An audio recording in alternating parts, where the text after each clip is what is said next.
You're alive! Yay!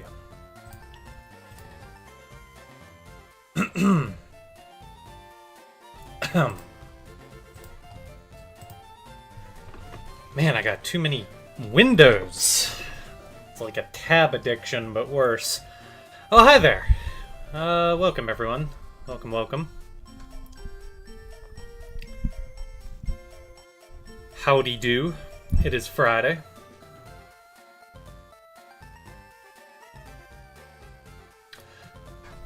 How's everyone doing?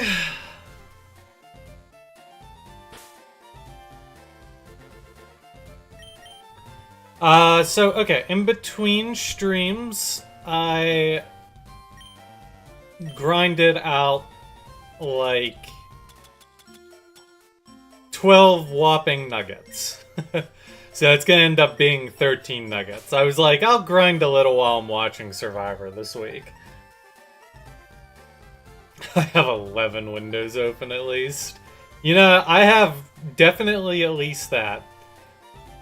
I have 4 Chrome windows, a File Explorer, which I don't even know why I have that open. Oh, right, work. Discord, Steam, Notepad, OBS, my capture card software, the tool I'm using for the Pokedex number. I have my task manager open, and I have Riot Games. Yeah, I know it was a Windows 11 joke, but I also don't use Windows 11. So last week, I made an attempt to increase the quality to fix the weird thingy-ma-thinger that we were having as an issue. This week I actually took things in the opposite direction, and I lowered the quality. So if quality seems like too bad, let me know.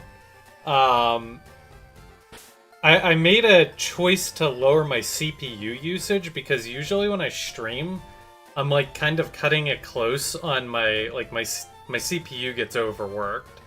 So I wanted to try lowering it, and right now I'm sitting at only 63%, which is a lot better than 100%. So, yeah, I'm hoping maybe that helps with stream stuff, maybe in a different way. So let me know if things are like too bad or you think like, and I dropped back the 720p quality as well. So all right, that's all my announcements. Also, I mentioned this on Discord, but there is a chance I will not be streaming Sunday. I might have something that's going on with my family, and if I do, I won't be able to stream. Also, it's sports ball season, and if a Penguin game or Timberwolf game is on during my stream block, I'm gonna probably prioritize that over streaming. But I'll try to reschedule those streams in the event that happens. The first round is currently clear. There's no Friday or Sunday games between the Timberwolves and Penguins. I don't think the Timberwolves are getting past the first round. The Penguins could, so we'll see how that plays out. What what? Something just fell on my foot. Oh, my elbow thing. Alright. Anyways, let's pick up where we left off. We were heading north.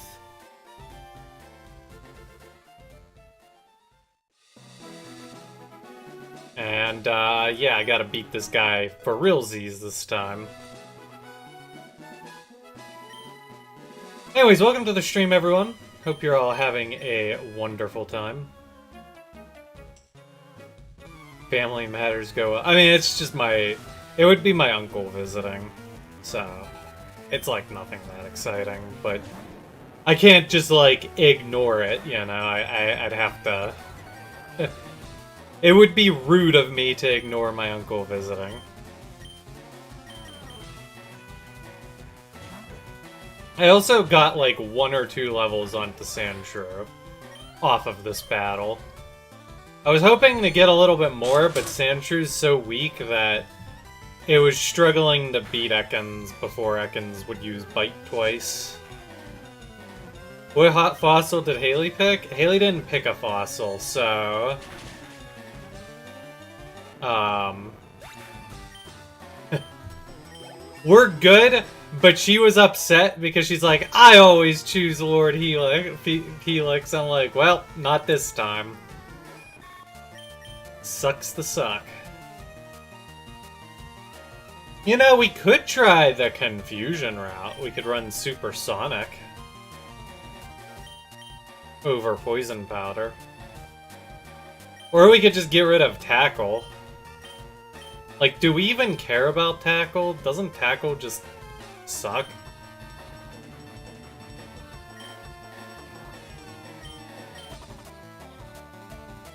Oh, also, thanks for the Prime sub, Tick Bunny. People, like, keep doing those stream streak posts, so when someone subs now, it's like, I almost don't even notice. Yeah, I guess Confusion does do that already. Alright, whatever. I don't think it really matters that much. Gotta dodge the 311 World WWE episodes that come out a week. Making content, it's a struggle. Yeah, it's a struggle. I haven't been this active of a streamer in a long time, so usually during sports ball season I just like stop streaming, but I want to keep my schedule here rolling.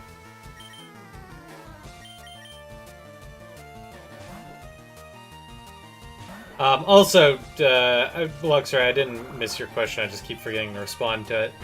Before I decide on Squawk with Scarm, was a prototype named Super Squawkmurray? No. That was never even on the thought process.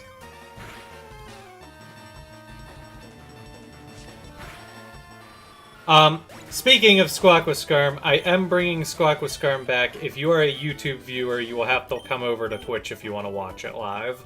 I will try to actually upload those episodes to YouTube later, but I will live record them on Twitch.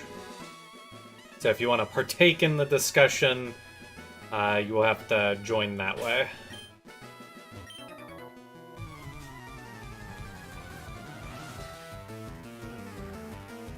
I've been kind of dragging my feet with Squawk with Scarm for a while, and I want to get it rolling again.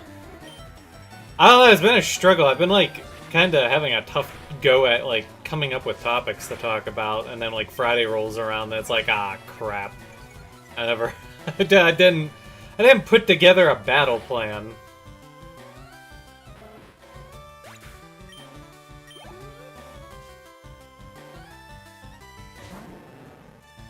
You know what would be really nice right now? A ground-type move on my ground-type Pokemon. Wouldn't that be wonderful?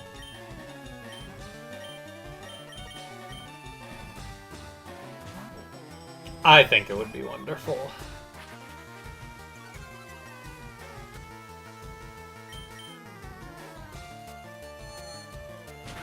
I will say, I do have an issue for today's stream, though. I don't actually have an after-hours plan. I guess maybe we could check out Pokemon Champions again. I really just don't see myself getting into Champions, though. It just doesn't seem like it's in the cards for me. That's why I rely on the viewers for talking topics. Yeah, but I sorta want After Hours to actually be, you know, some sort of gameplay. I've actually been kind of entertaining the idea of streaming Roller Coaster Tycoon. But I'm a little afraid that's, like, mixing my, personal gaming a little too much with stream gaming. So I'm like a little on the fence about that one. Bellsprout. I have to remember to like catch a few of these because I gotta trade Haley one. Well, it's not really a game that I use to do anything right now. I've been debating on how I want to approach Roller Coaster Tycoon for a giga long time. And I basically have a giant dilemma where on one hand, I want to play like the good old days, you know, when I was like a kid and I'd just do like scenario play. But on the other hand, I really want to make like beautiful, pretty looking parks where like I sit down and put a lot of effort into it. And the problem is, I suck at being creative. So it's been a dilemma because like every time I boot up the game, I like play for 5 minutes and then I'm like I get not writer's block but like creator's block, and then my brain just hurts. And I think like the perk of streaming it would be I would just be forced to like play the game old school style. Like it would force me to play old school style. And I think like I might need that. And I think part of it is I do need to like play the game old school style and like get a feel for the game, right? So that like then I could eventually channel that like my reps, so to speak, into like eventually doing more creative things.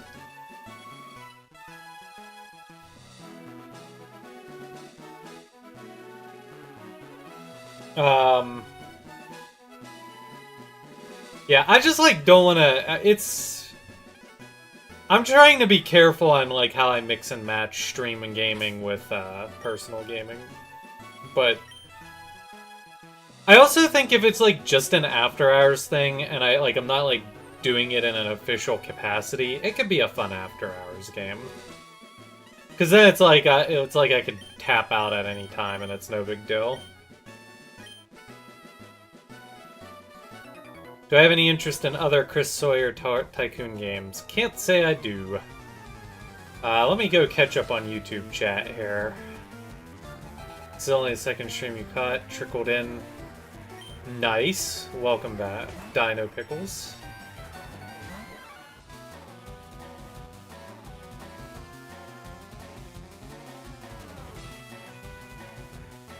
The muses are not easy to some people.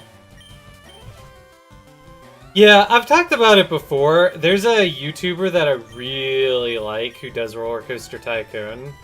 And I want to like emulate his style, but I've concluded I'm not good enough to emulate it from the get-go.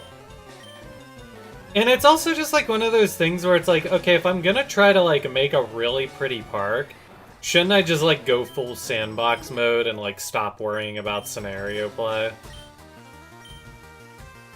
So I think like I want to do old school scenario play, and then like eventually come back and like sandbox style some of my more favorite games.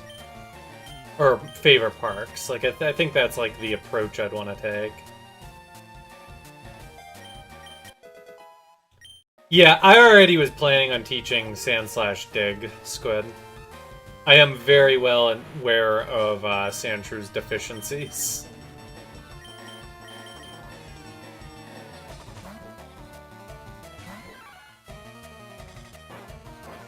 Sandshrew is here to serve a very critical role in this playthrough. It is here with a purpose. Too many Gen 1 Pokemon still have awful movesets? So, it's an interesting question. Or an interesting topic. And I'm gonna write that down.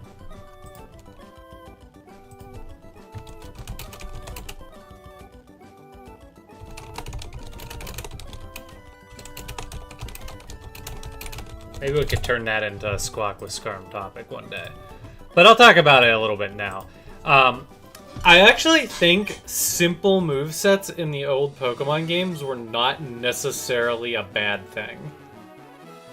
The problem is some of the movesets are, like, atrociously bad. Like, a limited move pool isn't bad in my opinion. However, a ground-type Pokemon not learning a ground move until the 40s, 50s, that, however, is just wild.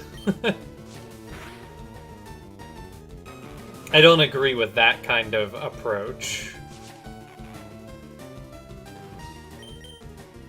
You'd love to see me play the Henry Stick. You baboon!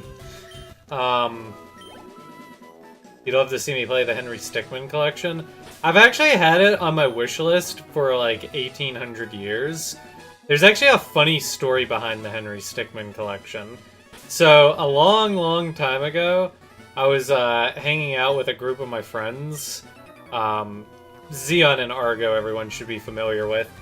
And I was also hanging out with Midnight Bella. She hasn't come to my streams in forever. I don't know whatever happened to her. She just kind of disappeared into the void one day. But the four of us hung around, and Xeon just randomly started playing it. And he, like, screen shared it, so then we watched him play. So, I actually probably played through via that one night of hanging out with friends. I probably went through a good portion of the game. So my strategy with that game was to, like, separate that event by, like, 10 years... and then go replay the Henry Stickmin collection when I've completely forgotten everything and anything that happens in it. That's kind of been my strategy there.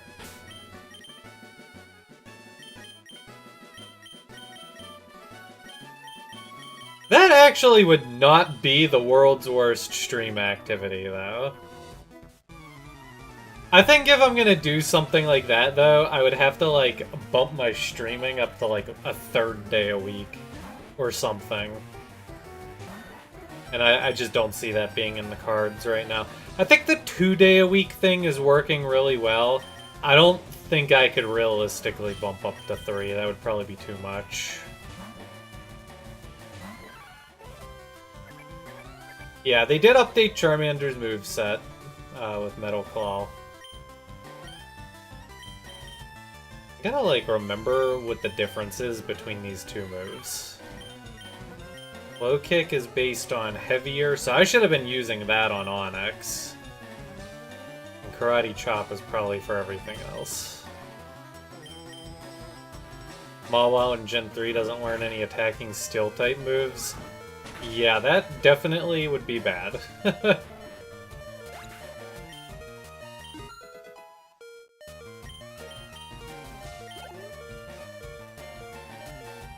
The Henry Stickmin collection also seems to be unusually stingy with its sales. And I've noticed that Steam sales aren't like they used to be. Like, it seems like a lot of games kind of set a baseline, and that baseline used to, like, slowly go down over time via sales. And lately, it seems like a game's base sale point just never goes lower anymore. Like, I've been seeing the same price point on certain games for years, and I'm over here waiting for it to go even cheaper, and they just never do. There's this one game that I was thinking of checking out per Xeon's recommendation, and just because I like the title, and I'm like oddly judging a book by its cover, but it was called Scarlet Nexus? Scarlet something. Some anime weeb game. And they haven't even lowered the price on the game. It's like full price. It's like $80 or something for the complete edition. And I just misclicked. It's been only going on sale to $10, and it never goes... Like, for that, it's actually not the sale point that surprises me. It's the fact that they're still selling that game at like a massively high price point. Like, I figured by this point they would have dropped the price point on it.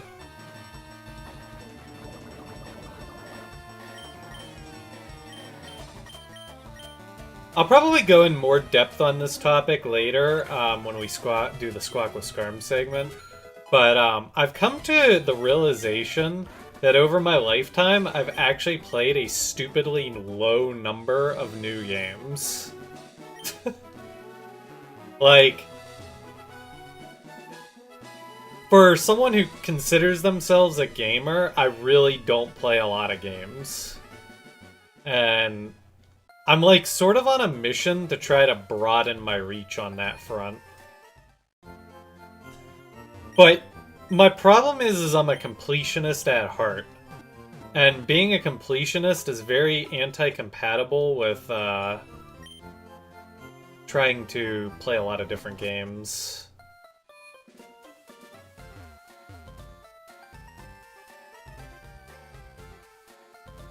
Yeah, I guess the point I was making, William Spot, in regards to like the Black Ops 3 thing, is it just seems like Steam sales just have their baseline point now. Like, games have basically decided, alright, this is the point we're gonna sell at full price, and here's the point we're gonna sell it on sale, and like, that's our baseline, and we're not dropping below it anymore.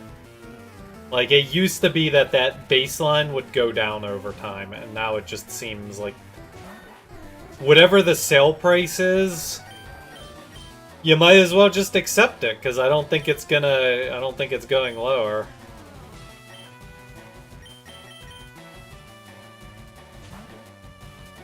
Yeah, competitive games have also been a big issue of mine as well. Like, I've been attached to League of Legends for a long time. And the funny thing is like, I don't even play a ton of League of Legends compared to some of the people I know who went really hard on it. Then I had my Hearthstone phase in college, and then I've been like on and off with TFT over the years. Oh yeah, I could do that for After Hours, but I feel like nobody actually likes TFT. Like, I feel like I could play Need for Speed Underground 2 like last week and people stick around for that. Whereas if I play TFT, everyone would just be like, alright, I'm out.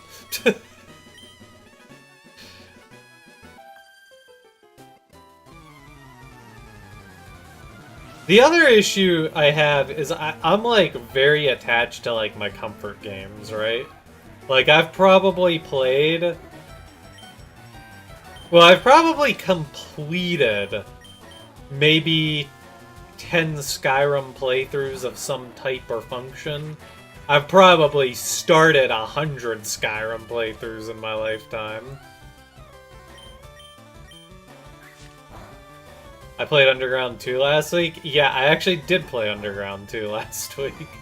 I had an ongoing playthrough of it, and after I had a few beverages, I'm just like, you know what? Would you guys want to watch that? I don't feel like playing Pokemon Champion.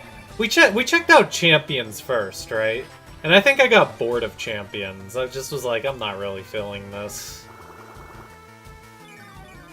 I want to I want to get into Champions, but I'm just struggling with it. It's not. It's a click, and it's not a click. And I think I've become far more. I'm okay. Say so with anime. I used to be the kind of person who would watch anything that I started. It's like I started it, alright, I'm committed to it. Then, somewhere along the lines...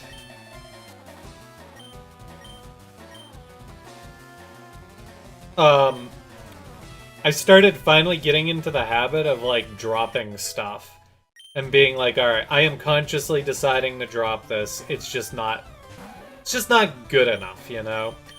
And I think I need to start doing that more with video games. I think it would also make it easier for me to, like, boot up a game and start playing it. Because I tend to get myself into the mindset where it's like, starting a new game is a chore, right? Like, I gotta really get myself in the mental mindset to go try out something new. Whereas I think if I just was like, alright, let's go check it out, and, like, if I'm not feeling it, I just move on, you know?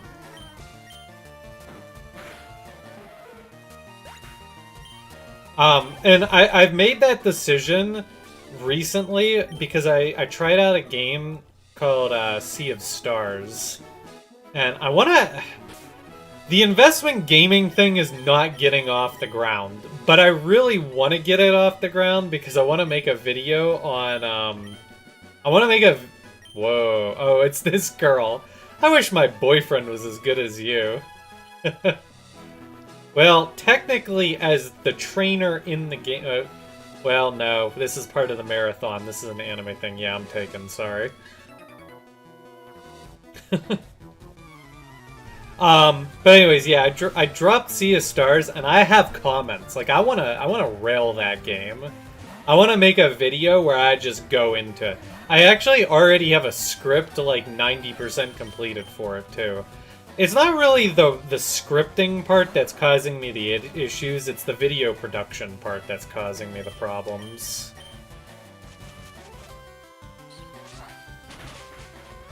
Like, I gotta get over the video production hump. Or I just need to, like, accept that, like, I'm gonna, like, basically let the video ride on my commentary and, like, not even really worry about the video. Like, just put some gameplay footage in the background. And just, like, do my review chit-chatting about it. Like, that's probably what I really have to do if I want to get it off the ground.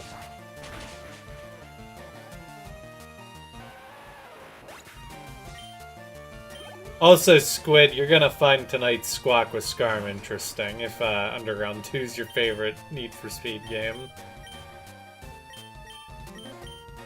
So I had a personal project for Need for Speed where I wanted to replay my 6 classics functionally as like I was like going for like a canon angle where I wanted to like sort of so like I should define my 6 classics: Underground 1 through Carbon, High Stakes, and Porsche Unleashed.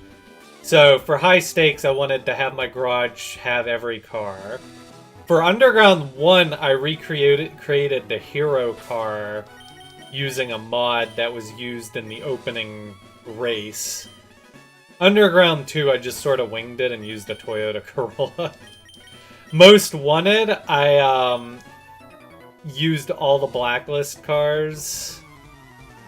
And then Carbon, I did 3 playthroughs, 1 for each of the 3 styles. And I used the starter car, the car that the boss uses, and then like the best car at tier 3. It was a fun thing. Underground 2 was the last thing on the list because I always wanted to do, or because the last time I played the game, I didn't know SUV races were a thing. And I'm like, you know, I never actually bought an SUV, so it's like I should, if I'm gonna have a proper canon playthrough, it's gotta have an SUV.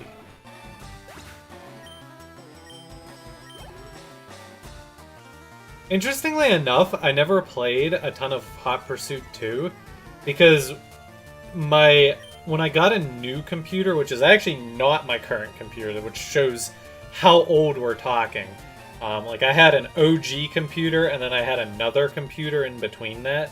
So my second computer, the racing wheel that I have wouldn't work with Hot Pursuit 2.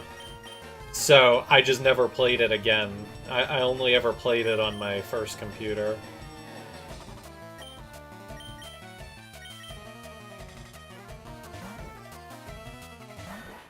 I remember liking it. I just, you know, it was a struggle with, or like I just didn't want to play without a racing wheel. Need for Speed though makes for a great comfort game. It's very nice to just like relax and play some Need for Speed.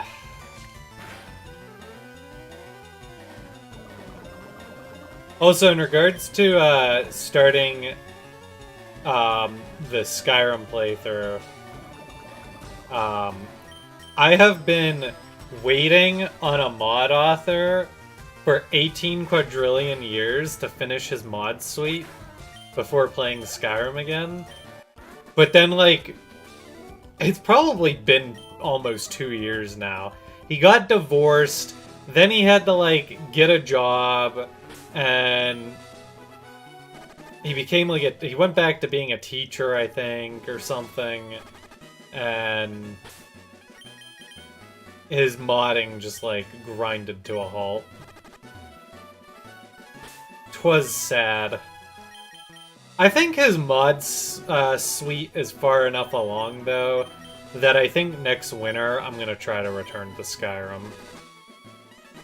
It would, of course, be a private playthrough, or, like, I would play it privately. I don't... Well, I would like to do one more Skyrim playthrough on stream, but I don't know when or if I would be doing that. Yeah, it sounds like he had a rough go at it. I don't fault him for obviously laying off his modding.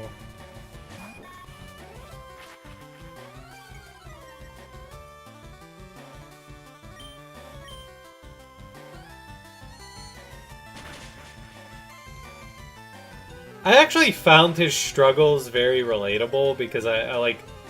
He would talk about his problems a lot on his Discord server. And I like... It was like watching a soap opera, right? Like, I just had to keep tuning into the soap to see what crazy thing he said next. And I felt bad because, like, he was an idiot in a lot of ways, but I can't fault him for it because, like, I found a lot of his, like, what he was going through very relatable because it was the same mistakes that I've made in my past, you know? So, in a lot of ways, it's like, I wanted to smack him, but I also was like... I had a lot of empathy for what he was going through.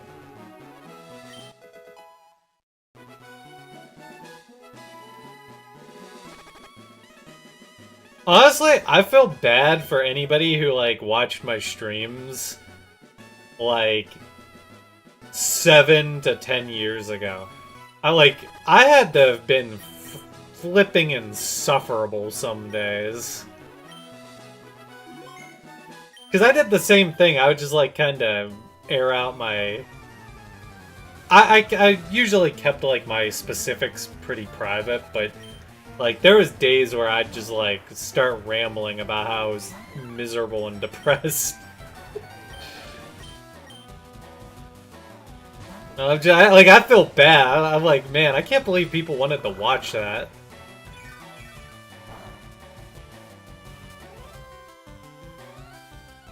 Maybe that's why none of them watch me anymore.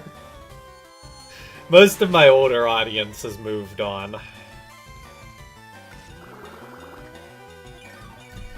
You had been in one too many fake soaps. Yeah. I think as I've gotten older and matured, I've like my desire to let my own life be a soap opera is like zero. I have like no tolerance anymore for BS. So, like, if people stir up drama in my life, they're just no longer in my life. But I also don't really add new people into my life that much anymore, and I seem to be a lot better at picking who I let in these days. Somehow you stuck around. I appreciate that, Squid.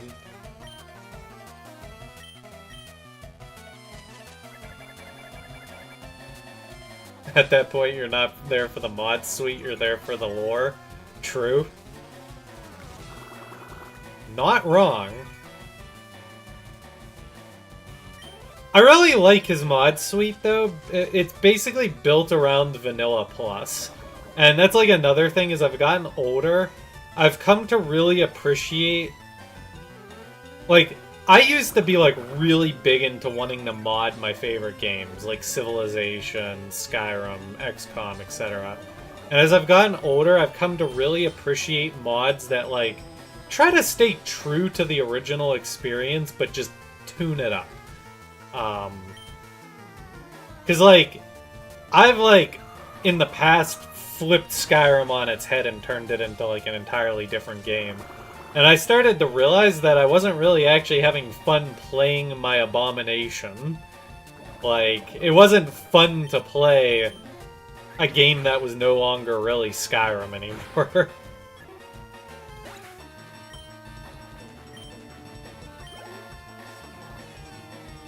We watched you play League, we all knew you were depressed.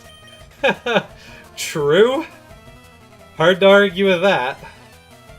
The funny thing is, though, I actually really like League now. Like, but that's because I learned to, like, not play League in a way that's frustrating. Like, I don't play Ranked anymore. I will never probably play Ranked again in my life.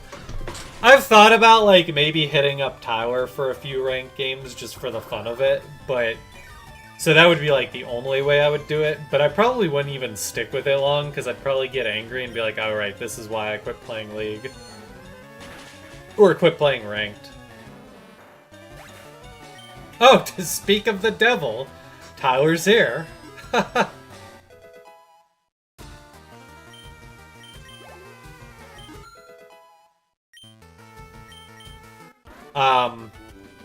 Speaking of League, we should hang out one night, Tyler. It's been a while. I feel like we are not hanging out as much as we should.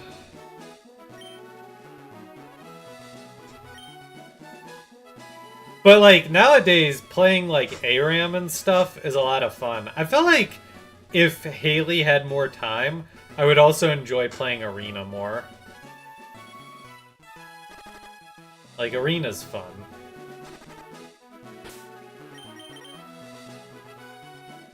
I enjoyed that for what it was. You stuck around waiting for my return. Well, technically, I never did leave. I'm just using the YouTube channel now. Are you here alone? Unfortunately, because my girlfriend is working right now. I do have good news for everyone. This is Haley's last Friday working. She's switching to Saturdays moving forward, so Haley will actually be able to join future stream days. She'll still have to miss, like, the second half of Sunday streams, but she could at least join us in the future for Friday streams. I know there's probably a lot of new people here who may have not been around Haley a whole lot. But, I should explain that, well, I was gonna say I love hanging out with Haley. I love Haley on a little bit higher of a level than just hanging out with her. But, that's kind of my point, is that, like, I really enjoy streaming with Haley, and I think Haley bounces off of me really well as a dynamic. So... I hope you like her, because I like streaming with her. She's gonna probably always be a part of my content in some way moving forward. The fossil decision? Yeah, Haley was mad that I took Lord Helix. Apparently she wanted it. But she did not take a fossil yet, so we are safe. We are safe.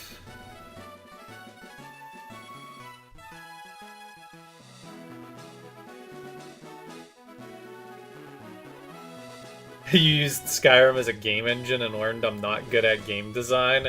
Yeah, basically. I would love to be able to, like, create my own, like, mods for the games that I love. But I feel like you have to be, like, really dedicated to your craft, and...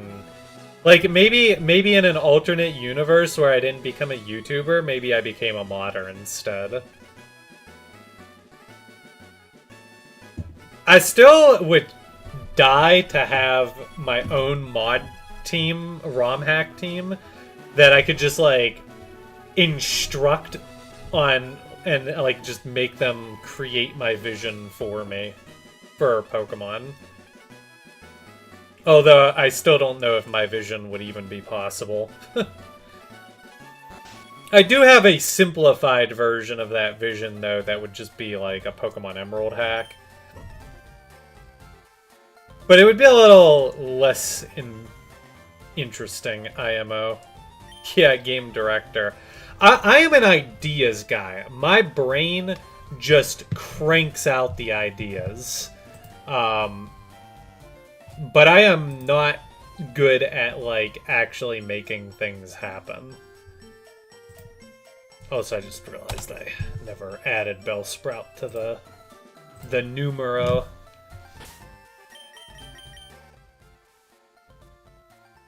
Yeah, I've got so many ideas and so little time to act on them. It's sad.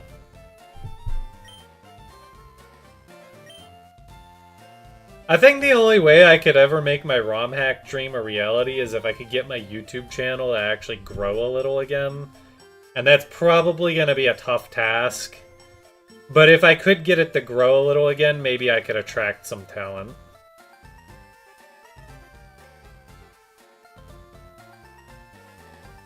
There was actually a ROM hacker for a while that hung out in my community, but I mentioned to him the idea that I'd like want to put together like it'd be nice if I had people who could like do the technical stuff for me. And even though the guy was pretty friendly, he got unusually salty with me over it. He's like, "You need to learn on your own." I'm like, "Well, yeah, I would love to. You're missing the point. I don't have time." Like, believe me, I would love to, but if my ideas are gonna see fruition, it's gotta be through other people. And I think my ideas are good. I think people would buy into my vision if I had the opportunity to build a team, you know?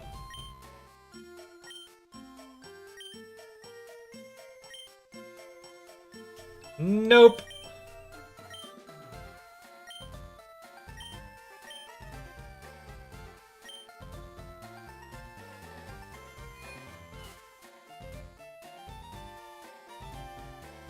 If there's a way to implement a ROM hack onto these games, like on the Switch or in general, because in general has been a thing for ages, but on the Switch,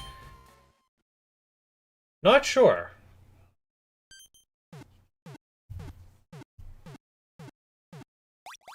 The Switch versions, yeah. I don't know. Who knows? I mean, I know it was possible with a little, finessing, you could get a 3DS to do that kind of thing. One of these days I'll actually hot rod my 3DS, but I keep dragging my feet on that.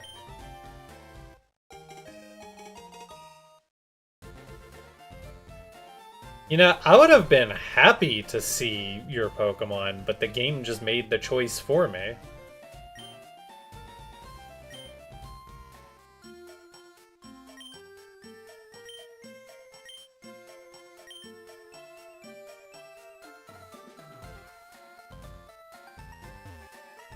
You can add a couple entries to the Pokedex if you go back and look at Bill's PC, walk out, and come back in. Wait, for real?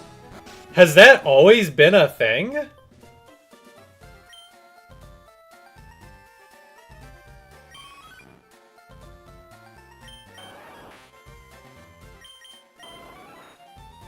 What the... I have just had my mind blown.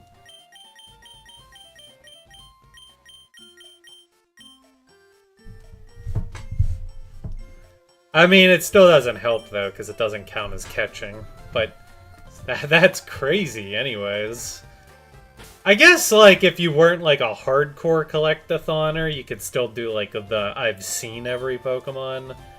That's not quite as interesting as catching them all, but it is something, I suppose.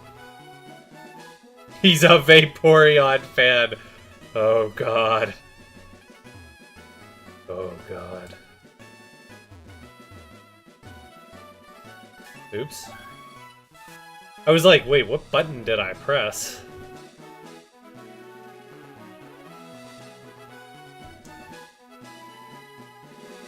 It's a shame that that Reddit post ruined Vaporeon for, like, everyone.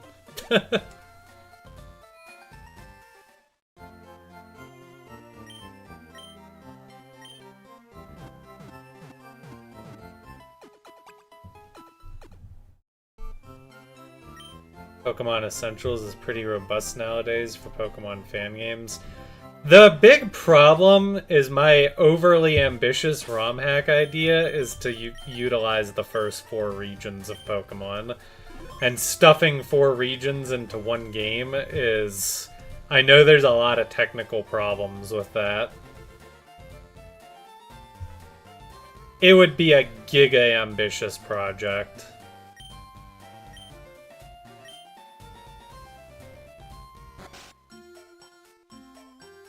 And that's why I would need a team, because... And honestly, if you're getting to scale that big, you probably need an overseer anyways.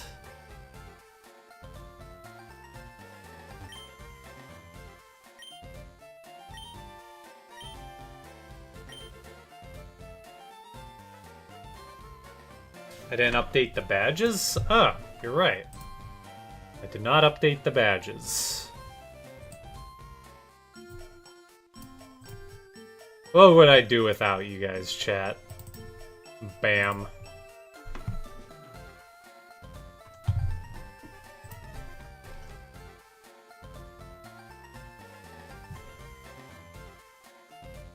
I just know that there was issues in the old days with ROM hacking where there was limits on how many areas you could add. That issue might have been resolved with some technical stuff, but I'm not 100% certain.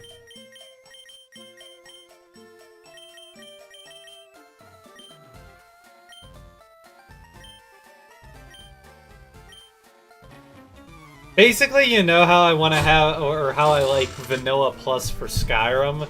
I basically want to do that, but like classic Pokemon Ultimate. There would actually be, I would actually want to do 2 versions. One version would be like the version that kind of tries to stay truer to vanilla. And then one version would be like, alright, the gloves are off, we're like overhauling Pokemon. We're gonna rewrite Pokemon in my new vision.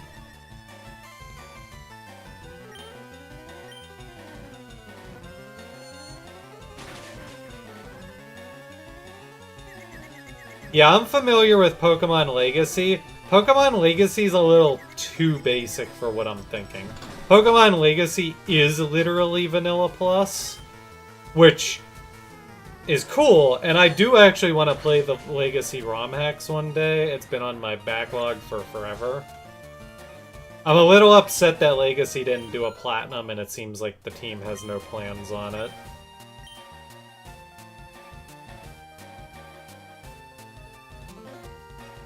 Oh, apparently you're talking about a different Pokemon Legacy than I am. But I think I'm also familiar what you're talking about as well. I've heard something about that as... I'm pretty sure I've heard something that is along the lines of what you're describing.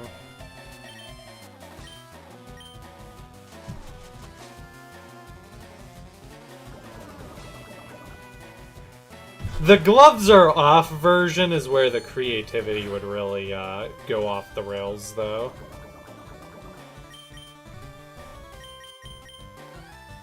That's where I would I got all sorts of ideas on how I'd want to like enhance the Pokemon experience.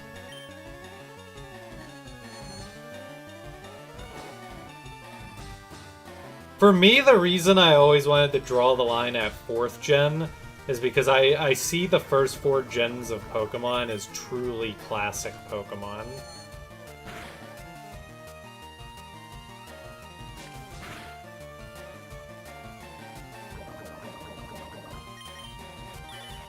Uh-oh. Uh-oh. I've been disabled. Change Freeze to Frostbite.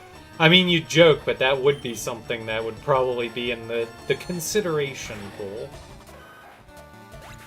Wow. I was trying to get EXP on you, and you just drop like that. You baboon!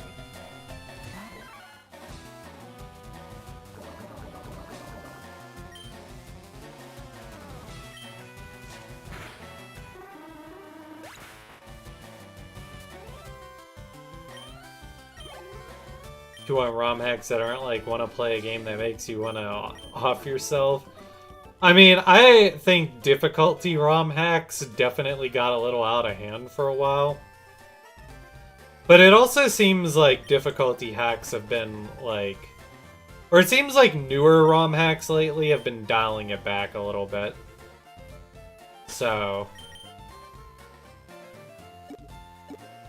yeah, Sandshrew finally won't be useless. Oop. It'll be semi-useless, exactly.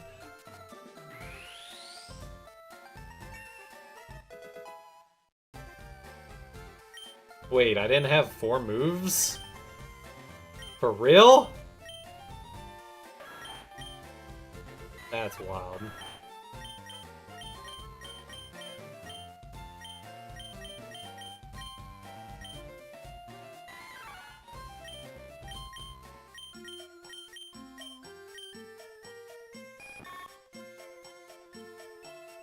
Actually, that reminds me while I'm thinking about it.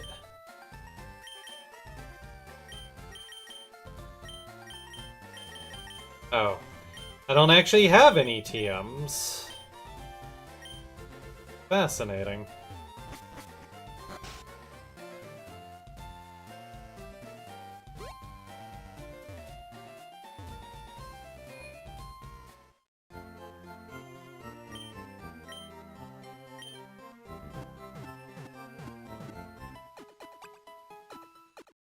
You don't have any trademarks either. Soon, TM. Soon!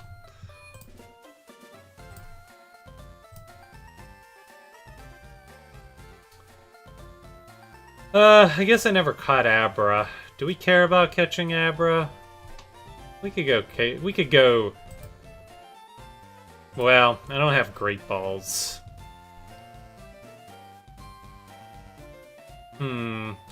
Hum fiddly dum dum. Alright, here's what I'm gonna do. I'm gonna go take one stab at trying to catch Abra. And if we fail...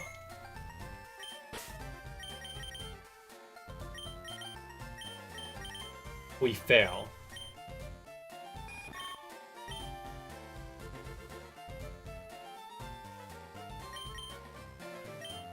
If we fail, we fail, and if we fail, we fail. Because we're probably gonna fail.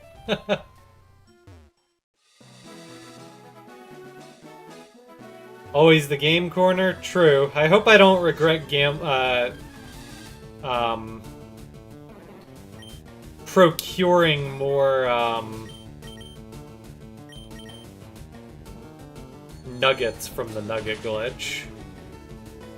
You know, I'm actually kind of surprised they put the game corner back into the game. Like, I sort of assumed that re-releasing Fire Red and Leaf Green, releasing... like, it might have been a problem to put the game corner out there. They did leave the game corner in, right? Right? Maybe because it's becoming more and more acceptable.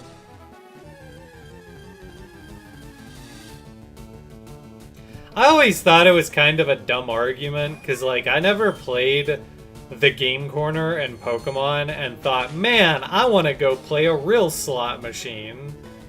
I always just kind of saw it as, like a mini game, you know? Just a game within a game.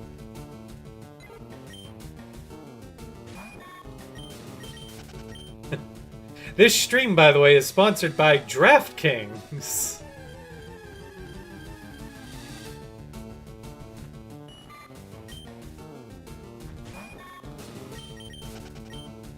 Most people, I think, know gacha and gambling is evil, and yet so many people are gambling addicts.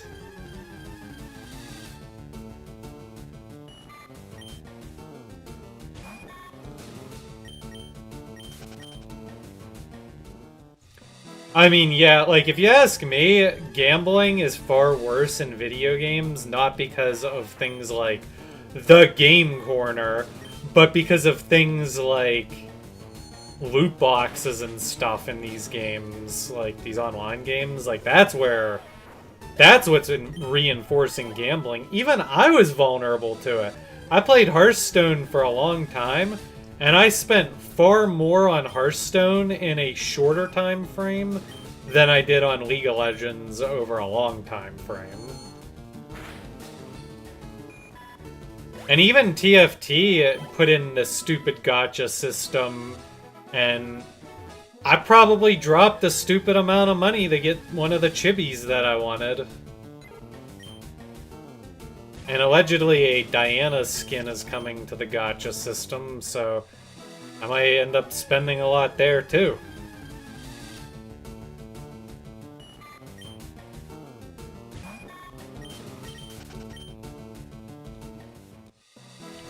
I think our entire world is just riddled with predatory practices, because there is, like, at a company level, people's understanding of psychology is higher than at any point in human history. But on the flip side, there's still a lot of vulnerable people out there who don't understand psychology. And even if you do understand psychology, you still sometimes fall victim to these things.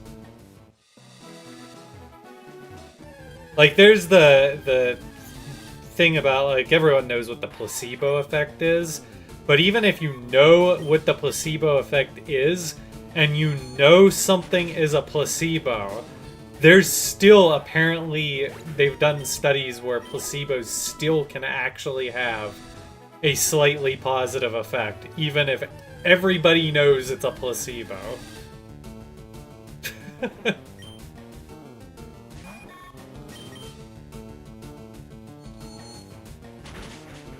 Yeah, I would imagine the alternative would be you remove the slot machine looks, right? Like, you just can't play it, but you don't get rid of the building. Games that use gambling patterns for something that isn't technically gambling? I mean, I guess you gotta elaborate a little bit more on what we're talking about as gambling patterns. Because, like, I obviously am very against, like, practices like loot boxes and stuff. But, like, the game corner being in Pokemon, I don't think that's a big deal. I don't know. I guess it's just, like, there's tasteful levels and there's not tasteful levels. Also, do you guys think Tackle would one-shot here? Confusion probably wouldn't one-shot. This is risky because it could wake up.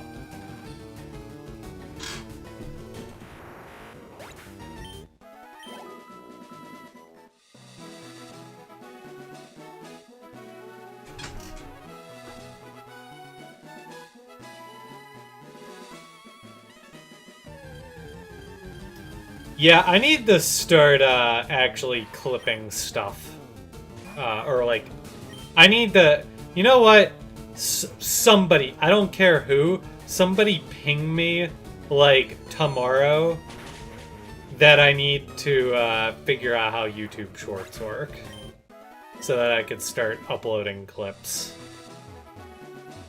Do you guys think, like, stream highlights would be a good use for YouTube Shorts? I feel like that would be a pretty good use. I've, like, debated different uses for it, but that seems like the best use.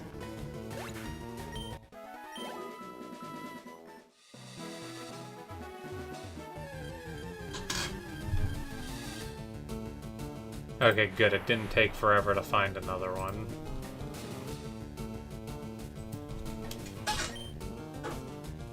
But now Sleep Powder's probably gonna miss. Oh!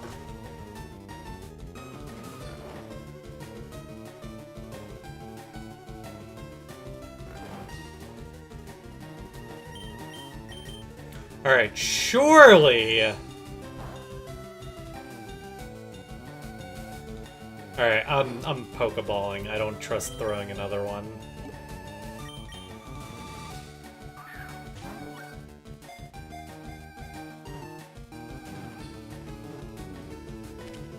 Alright. We did it. God bless.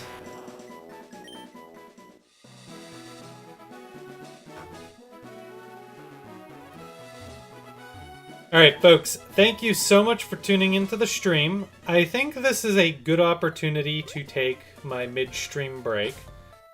So, I am going to heal up, save. I'm going to probably AFK for about 5 minutes. And when I get back, we'll work our way, hopefully, to the third gym. I forget, can you do the gym before or after the SSN?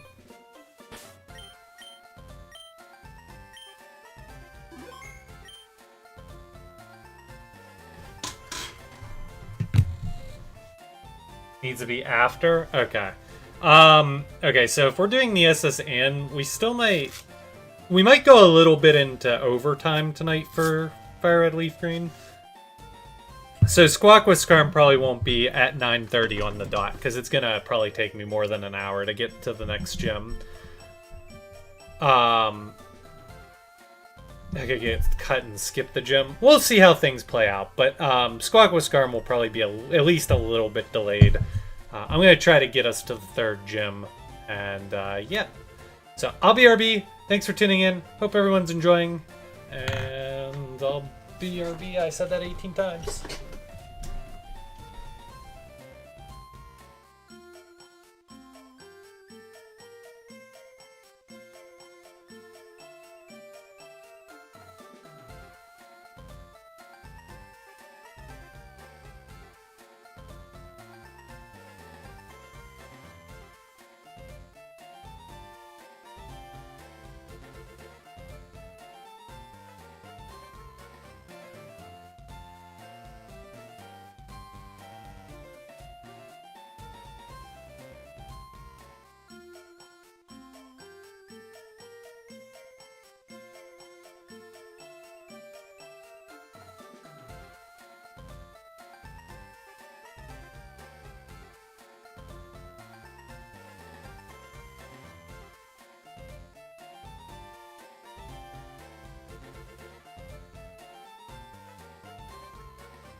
Oh. Okay. I'm back. Sorry, that ended up taking a little bit longer than I was planning.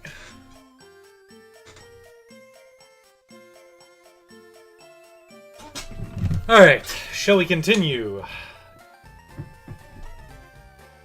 For Queen and Country!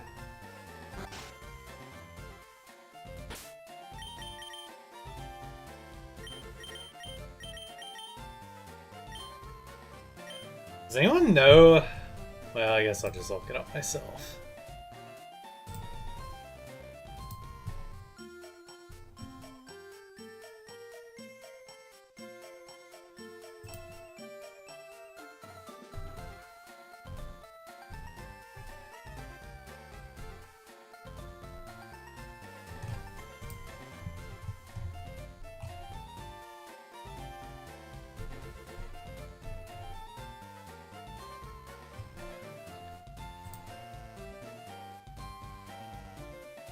Ah, we'll be fine. I was worried that Lieutenant Surge's levels would be out of control, but nah, we got this. Easy peasy.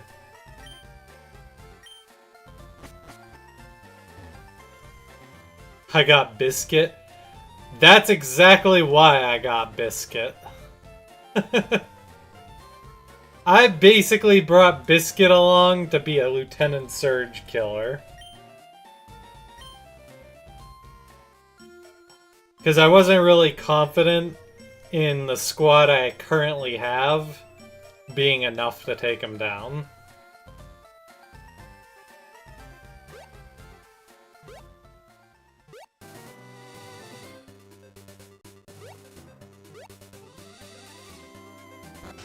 So I'm like, you know what? We're getting Biscuit. I got Biscuit for a secondary purpose, too.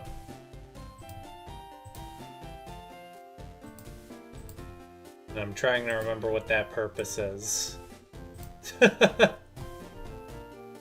Alright, he's my guy who will use Cut. I knew there was a secondary reason.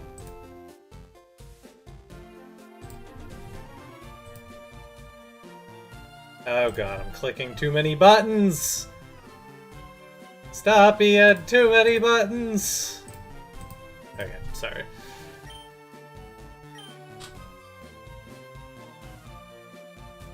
You know, I'm kind of wondering, is there any Pokemon I could actually dump in here that would be, like, good?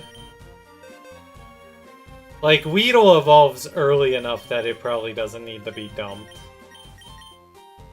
Is there something that evolves, like, really late?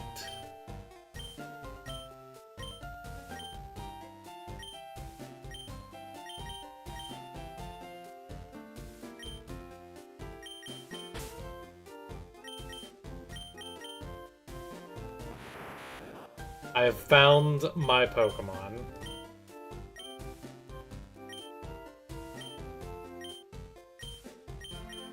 We're gonna put the Super Poning Magikarp in the daycare. And then I'm gonna forget I put it here. Can you catch Gyarados in this game at some point, though? This might be kinda pointless. You're here for one reason and I can't remember it. Doesn't that mean you have no reason to be here?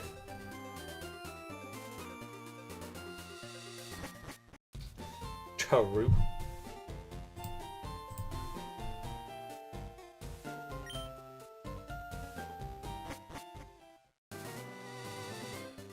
I miss out on Gyarados learning Bite. Yeah, I don't really care about that, though. It's just something for the box.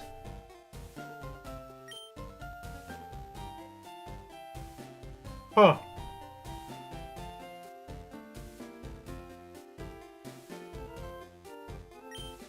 I should do this, shouldn't I?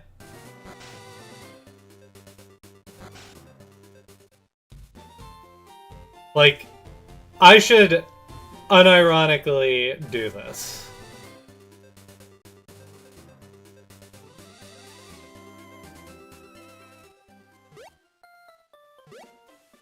Oh, I'm not underestimating flinch, I'm underestimating... Or I'm calculating precisely how many times I plan on using the move Bite in battle on a Gyarados. Spoilers, the number is 0.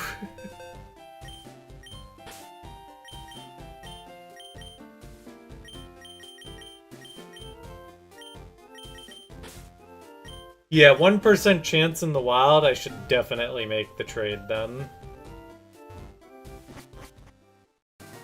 I mean, in-game trades have always been mediocre, which is kind of a shame.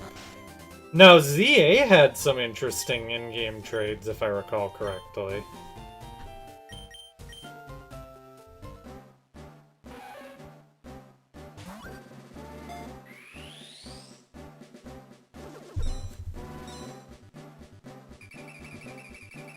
There's mediocre trades, and then there's Snowpoint City Haunter. True. Also, I don't think I've ever seen the trade as a wireless thing. I've always seen it as a link cable. Mr. Needle.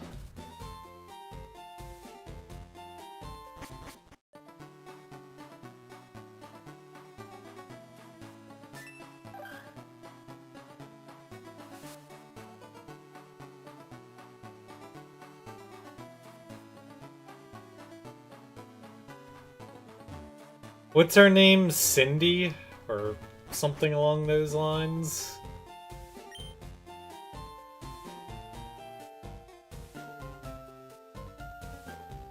So, this lady says people lose things in the underground path. Is there actually hidden items down here? Like, if I floor scan every tile... Guess I answered my own question.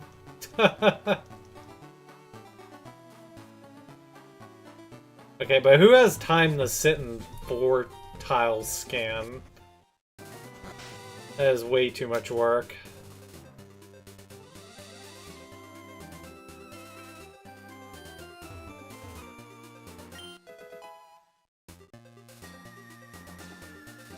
Yeah, but the item finder in this game still doesn't, like, point you in the right direction. It's just like, yeah, there's a thing around here somewhere. Like, that doesn't really help me. Oh, it does? Oh, well then... I stand corrected.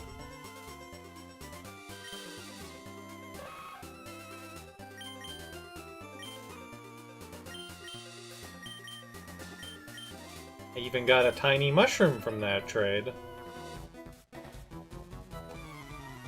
There are hidden item spots that regenerate after a certain number of steps. Isn't that like the berry spots?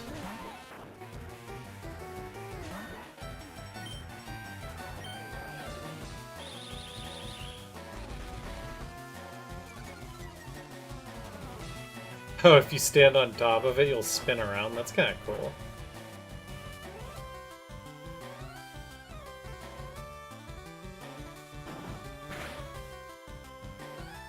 Yo, Biscuit actually does something now. Look at all that damage.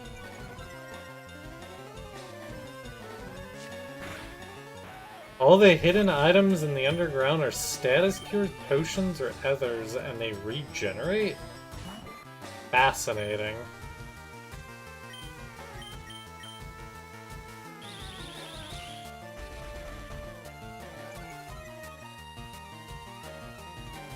Honestly, I think that's kind of cool. Like, I like that in the newer games, items kind of are a regenerative thing. Because it gives you, like, a reason to still, like, poke your head around when you're exploring. Or, like, retracing your steps.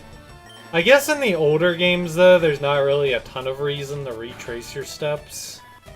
For the most part.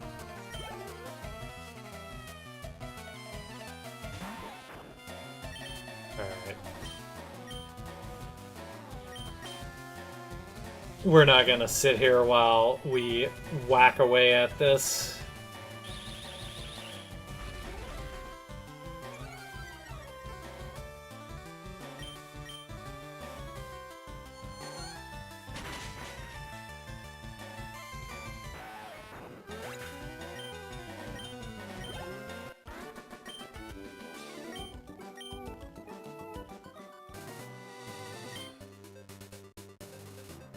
Is there any new wild Pokemon on this route? I feel like the answer is no.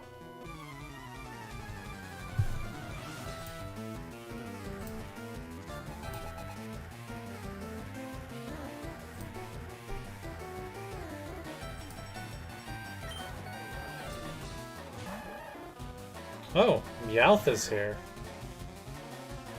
Meowth!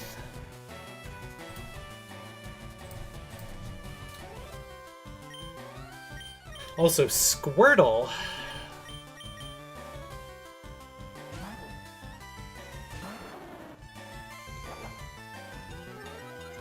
I think you might be misremembering, Draco, unless I was looking at the wrong screen. You'll be watching listening from bed? Alright. Have a good one. Kinda early, no?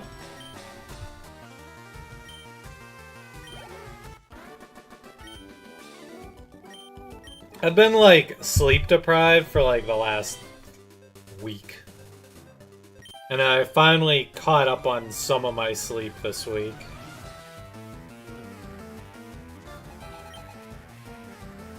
It was miserable.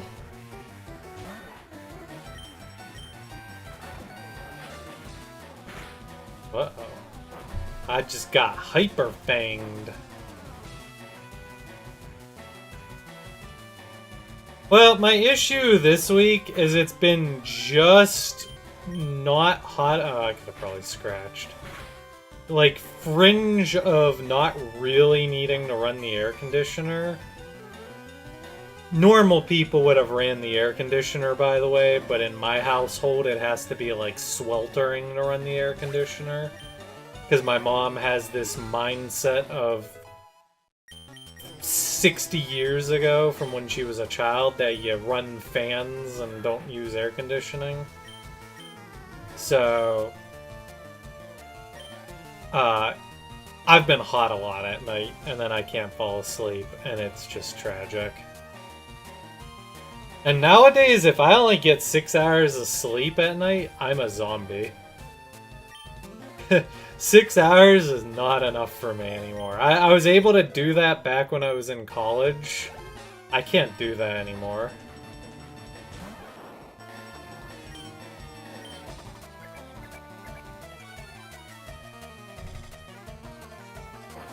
Also, Pikachu. Finally, Biscuit has a purpose. You were brought in to murder electric rodents. That is your one purpose.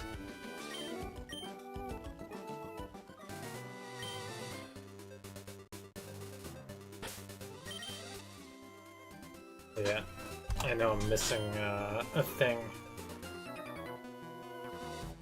It'll also be useful against Koga. True.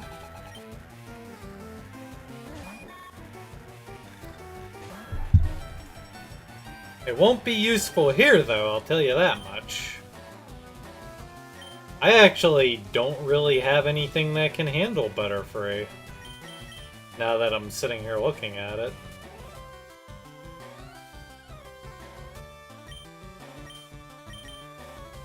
Ironic! A Pokemon that's on my party and I don't have an answer for it.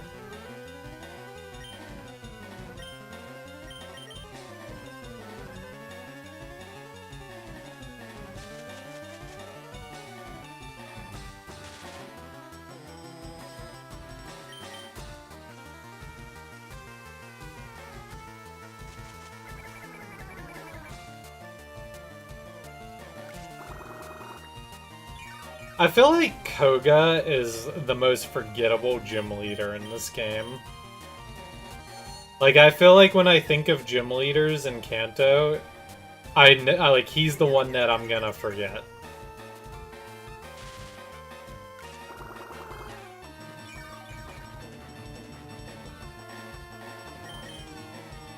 Which is kind of funny because you would think the poison trainer would thrive in a region with 8 quadrillion poison types.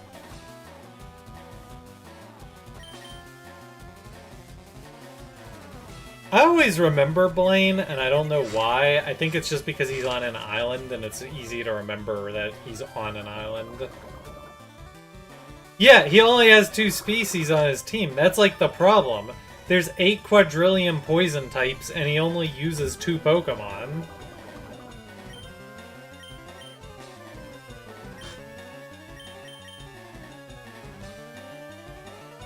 I think it's because when they originally designed this game, I think poison as a supplement versus poison as an actual, like, poison Pokemon were sort of different things.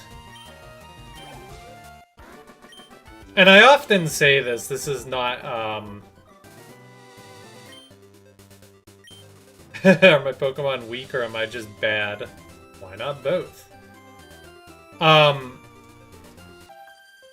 say this a lot, but first gen, the quirkiness of it makes a lot more sense when you realize it was designed to be more like a stereotypical RPG. So, like, I think there's a lot of poison Pokemon because it's kind of seen as, like, you know, it's almost like the poison types exist purely for the ailment itself to make your life miserable.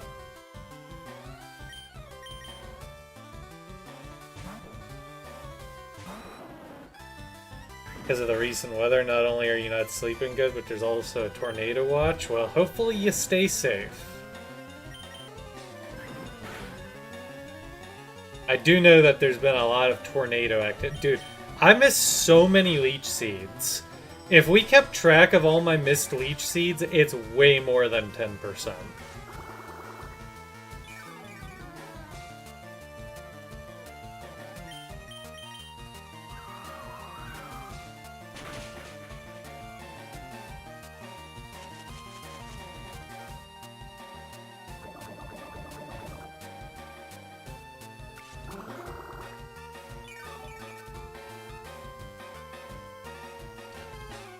The only problem with using Bulbasaur for this playthrough is, though it's not a bad Pokemon, it's a slow Pokemon. The strategy is to whittle Pokemon away. That is a very loud car. Sorry if you guys were able to hear that. You have to whittle stuff away slowly. I don't mind that strategy, but it does kind of slow up a playthrough. Also, another Pidgey? I don't have a flying answer. Maybe I should have got a Pikachu. Got a tickle in my throat.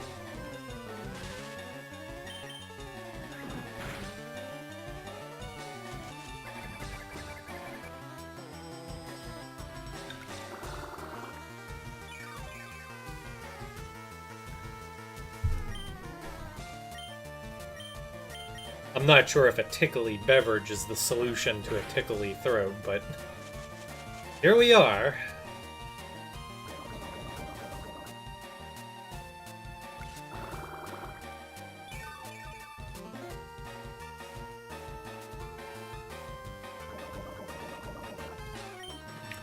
Yeah, team diversity is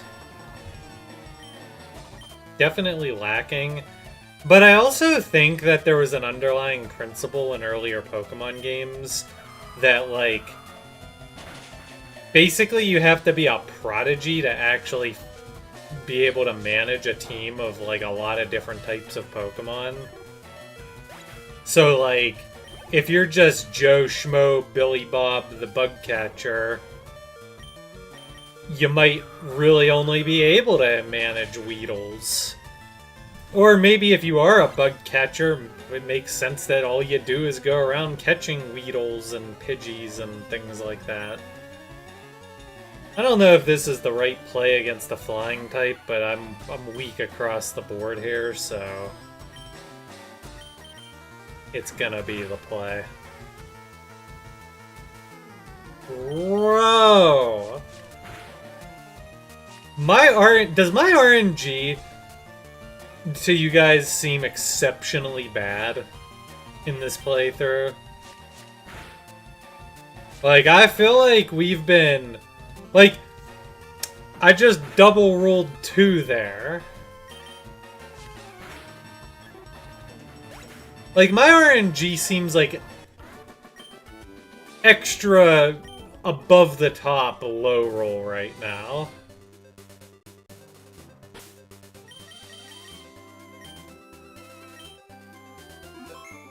Game is the funny man to your straight man.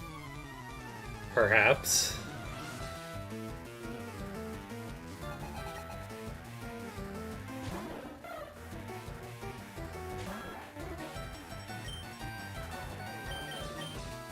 Alright, 30% poison odds. We got this, right? I said 30% poison odds. We got this, right? That's what I thought. That's what I thought.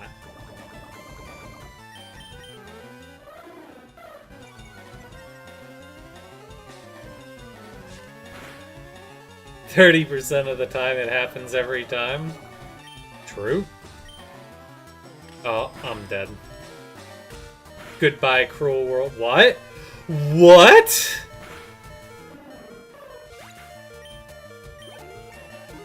Biscuit, you hero. A man of the people. Okay, I'm sending out Mr. Nito to be a sacrifice so I can get a clean switch.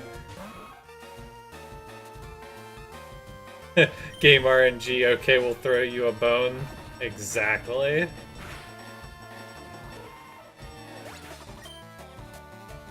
Alright, get out there, you baboon! Do you guys think Raticates are fat and low kick would actually be good? Probably not. I mean, they are pretty fat, but I don't think they're that fat. Uh-oh. Spaghetti-o. Tank it! You baboon.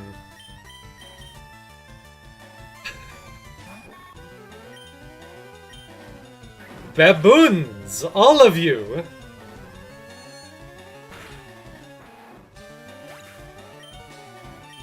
I gotta say, by far, my biggest surprise of this playthrough so far is how good Butterfree actually has been. I assumed Butterfree would be absolute garbo, and it has been low-key carrying this playthrough so far.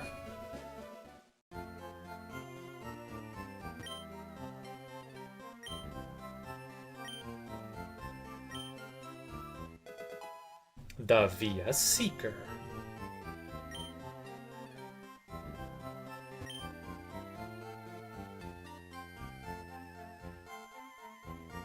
So I calculated correctly.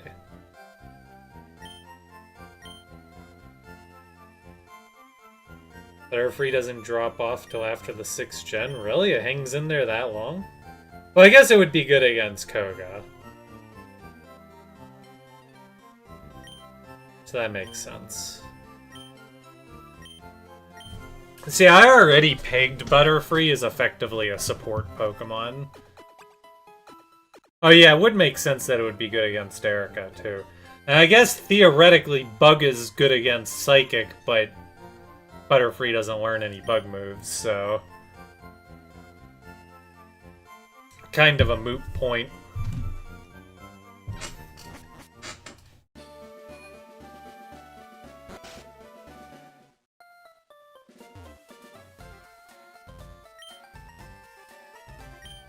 The Fishing Guru. Oh yeah, I never did catch Meowth.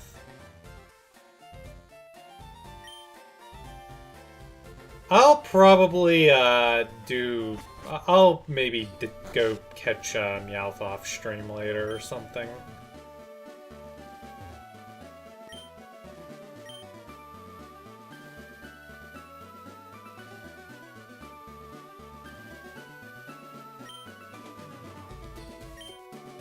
Hey, so in Pokapia, does this plot of land actually turn into something finally?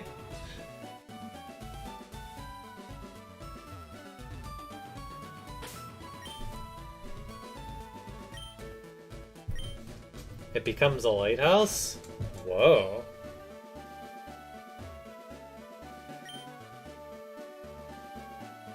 I still haven't actually gotten to the Vermilion City place in Pokapia. I haven't really played Pokapia since the last time I streamed it. I get the feeling that it's gonna be a game that's hard for me to actually get around to, like, seeing through.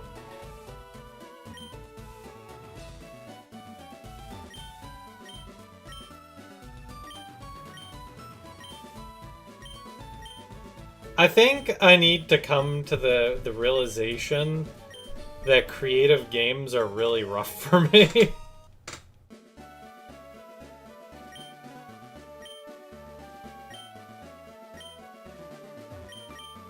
I think I've got, like, some underlying OCD that, like, triggers when I play a creative game. And then I, like, start trying to make, like, go perfectionist mode. And then nothing gets accomplished and my brain short circuits. Yo, this is a pretty good in-game trade, no? Is Farfetch'd common?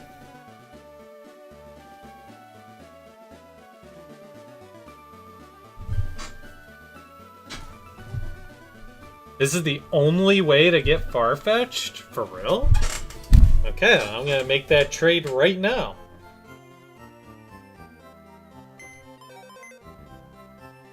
Which other cities do I have? Just the ones that I accessed on stream.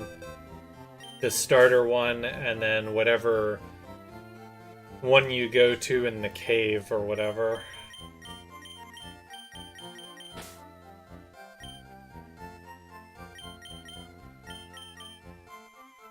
Number 32. Yeah, the pewter one, that sounds right. Like I said, I legitimately haven't played beyond what I streamed. I still boot up the game every day and get a stamp and buy, like, the things and stuff, but I haven't been actively playing it. I've been in a little bit of a gaming limbo lately. I haven't been getting a lot done. I, like, cranked through the Need for Speed Underground 2 playthrough, and that was kind of like the end of it. And now I'm probably gonna, like, end up playing some TFT here in the coming week or two.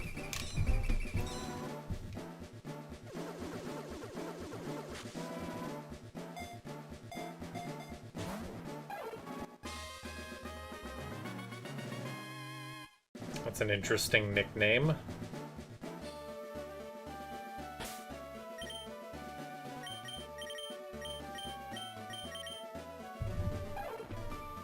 It comes with a stick. It comes with a stick.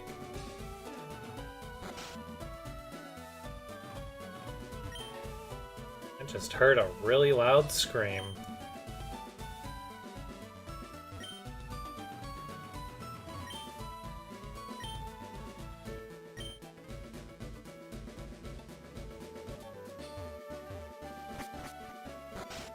That wasn't creepy or anything.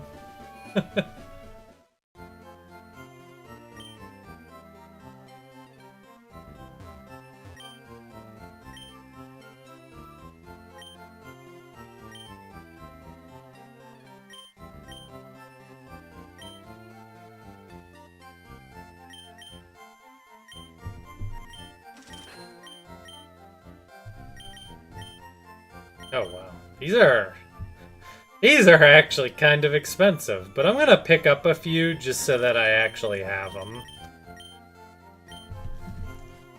In a pinch. In an emergency. Yeah, I did end up getting Abra.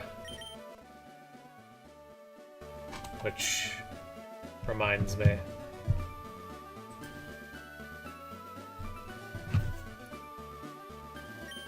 The first try was indeed very amusing. I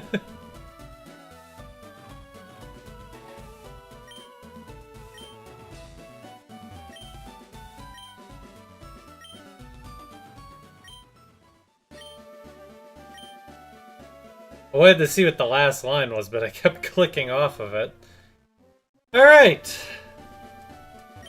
The SS Anne. Do you guys think we can blitz through the SS Anne and the gym leader? I think we're gonna go a little bit long tonight on Fire Red Leaf Green.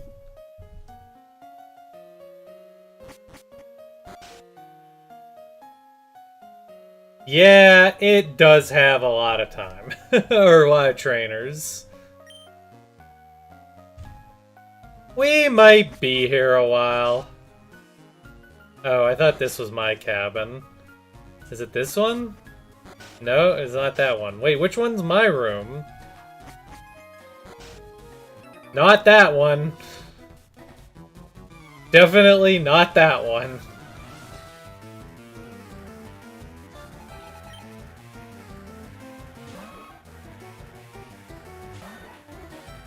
No, we don't do just story bits around here. We do it all.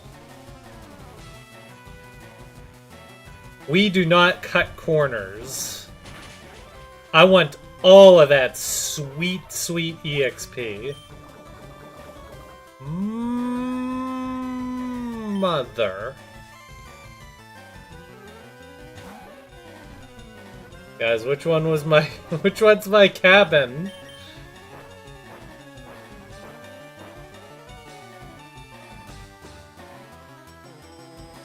Where do I heal?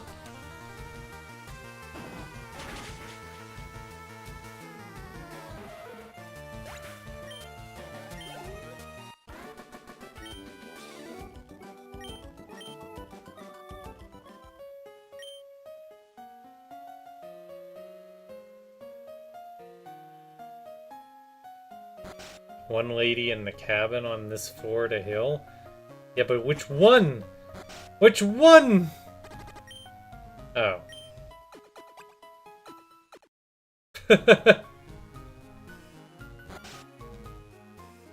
Found it.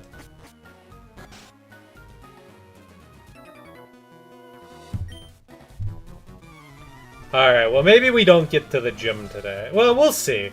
I'm willing to go to like 10 o'clock. And I think if we go like much longer than that, we're probably starting to push it a little bit.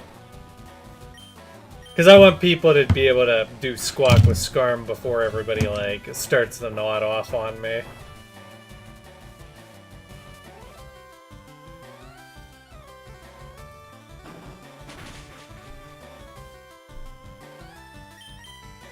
It doesn't help that my most effective attack on Biscuit is also a 2-turner.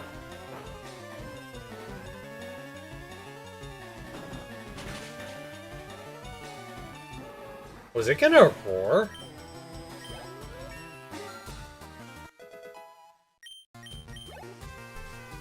Biscuit is growing quite nicely right now, though. Alright, I feel like I've just taken too many,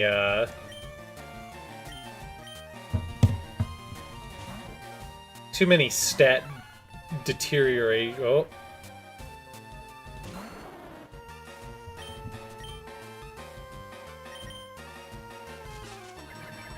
Interesting.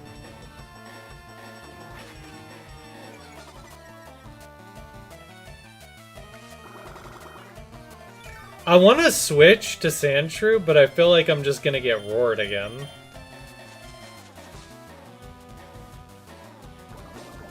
Because the AI is kind of dumb like that. See? See? Uh-oh. Alright, I need you to actually die here because I don't want you sapping my sweet, sweet EXP. No, not Leer. Just hit it! It's level 6. It has 23 HP. Don't have mercy on it. Don't look at that sweet, innocent face. Just murder it. Thank you. And then it died. The end. I probably don't even need the dig here. I could probably just do a quick thwack.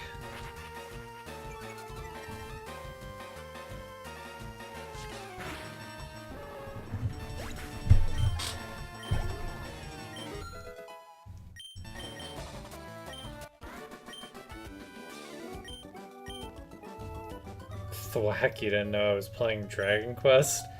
I know nothing about Dragon Quest. Zip, zilch, nata, null. What other words are there for 0?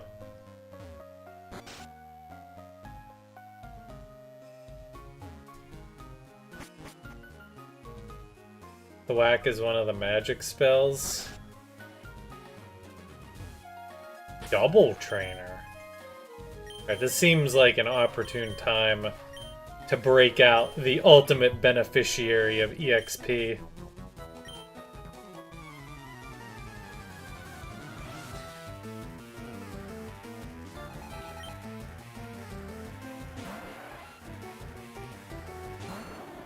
And it's a tentacle.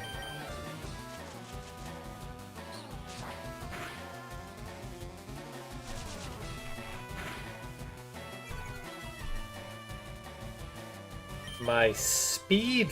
What?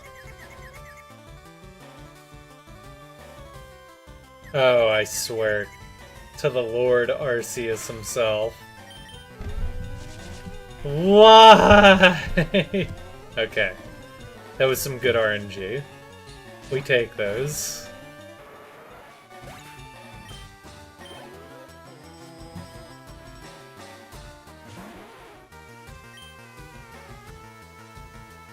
Is Shelter Ice type? No, just Cloyster, right?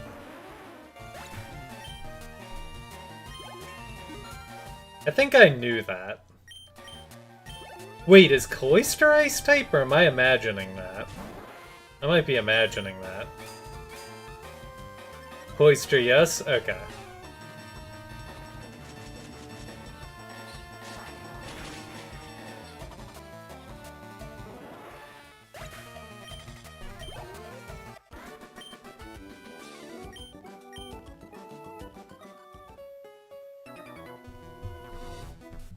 You're walking the plank if you lose. Okay, Jack Sparrow.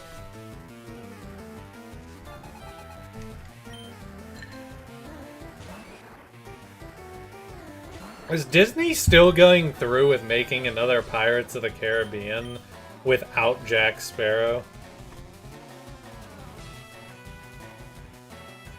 Are they really that dumb?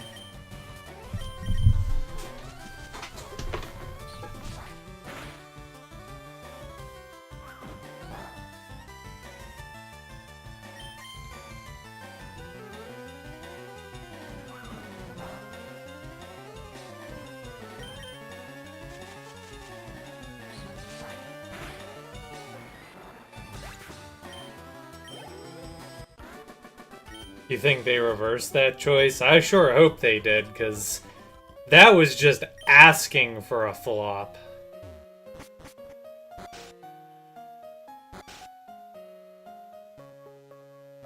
Disney definitely swinged and missed hard on their approach to the whole Johnny Depp thing. Swing and a hard miss.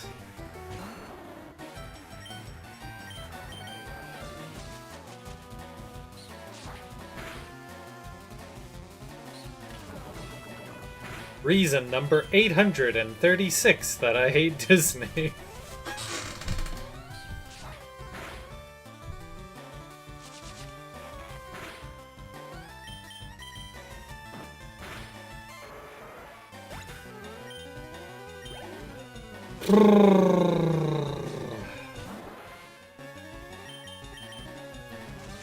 Yeah, I forgot how brutal the SS Anne is. It do be brutal.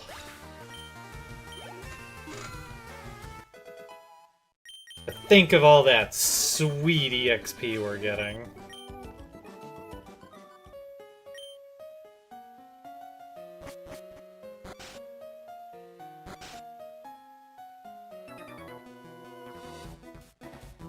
You like feisty kids like me.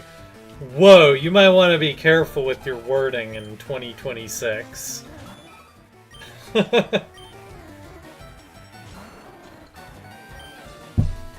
Some people might get the wrong idea.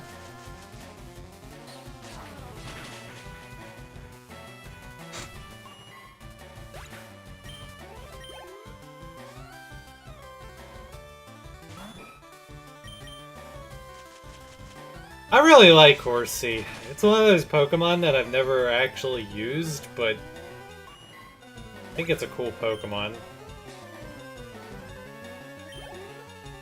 Something happened to Johnny Depp, or did Sparrow die? Yeah, Johnny Depp was in a very, very curious scandal that ultimately ended up with him walking away a winner and Disney walking away losers.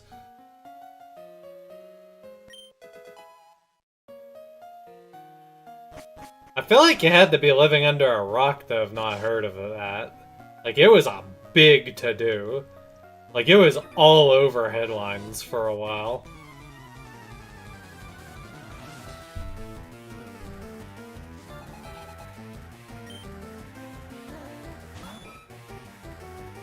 Yeah, Evolving Siege was definitely the big issue with that one.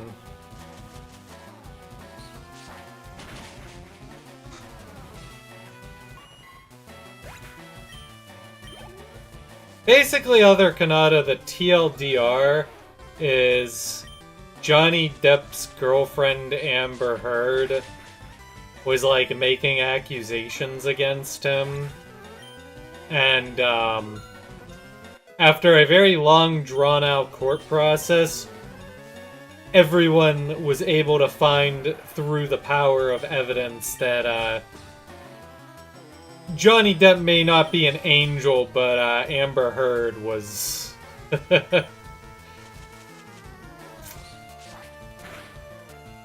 Well, she... was a very fascinating person.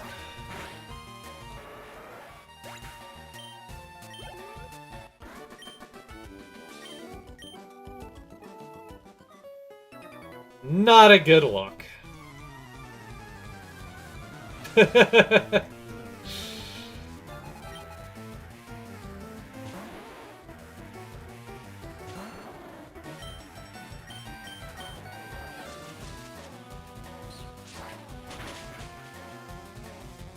Things like that really, like, irk me too. Like, there's, like, it's a very multi-layered, topic, and it's, if we're being honest, it's a topic that's probably a little too, like, I would probably put it on the too political for my channel spectrum, but stories like that just really rub me the wrong way. For a multitude of different reasons.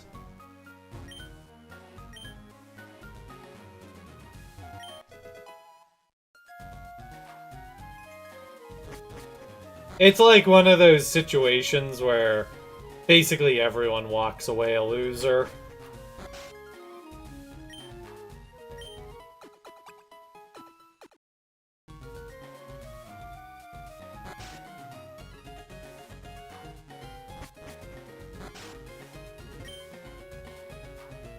A cherry pie. Bonjour, I am le waiter on this ship.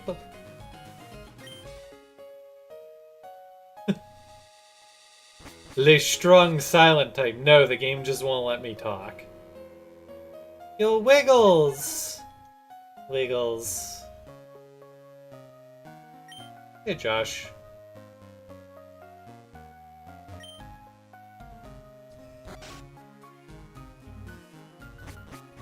My expectation is just that every room, everybody wants to battle me. So it's kind of weird when I walk into a room and I don't get battled.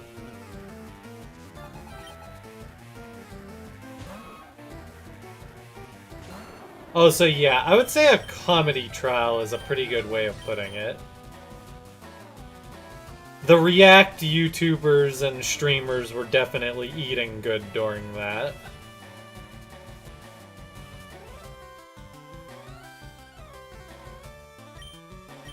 I want to switch, but I feel like I'll get poisoned if I switch, so it's safer to just stand pat here. Not to get political, but Clefairy is miles better than Jigglypuff. Haley agrees with you. Haley agrees with you a lot. She is using Jigglypuff / Wigglytuff in her current playthrough, but that's because she'll use Clefairy in Let's Go. I was the one who suggested that to her, because I'm like, I feel like you would rather use Clefairy when it actually gets the fairy type. You know?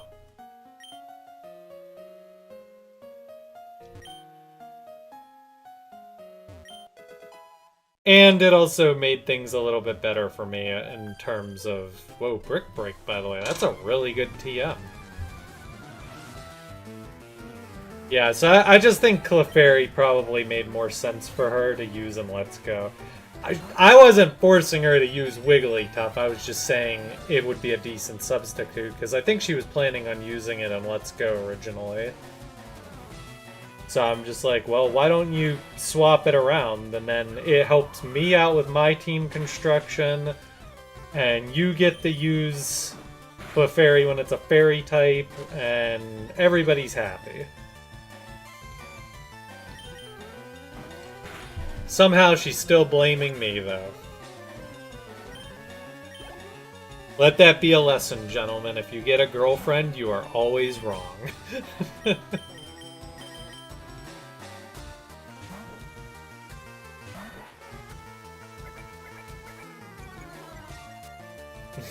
Normal.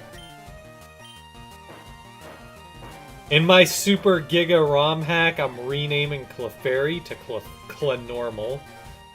Nah, I would probably add the fairy type into my Super ROM hack. And I'm poisoned.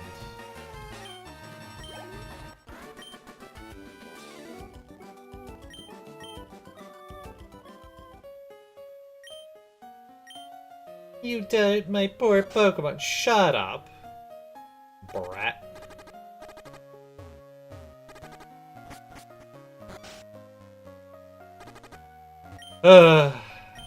I've become the boomer. I've become the get off my damn lawn kids.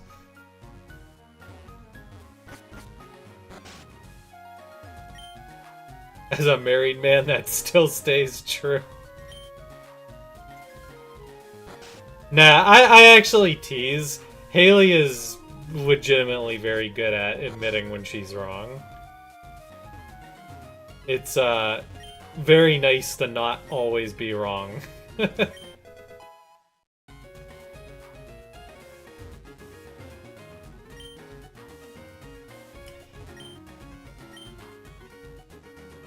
Eels al barbecue. That sounds terrible. I guess we'll mutiny. I don't think I could ever again in my life date someone where I always feel like I'm in the wrong. That is not where you want to be in life.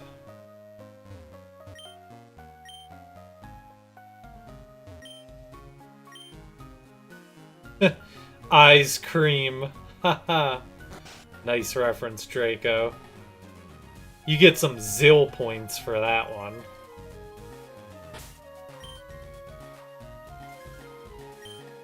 Dude, Wigglytuff as Guildmaster is part of the reason I love the Pokemon so much. They, like, really nailed...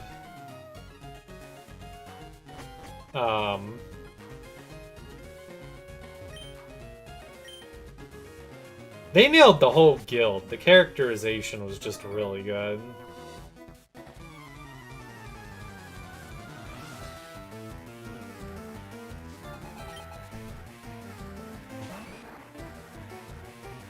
I feel like Mystery Dungeon was magic in a bottle and we'll never see it again. Which is kinda sad.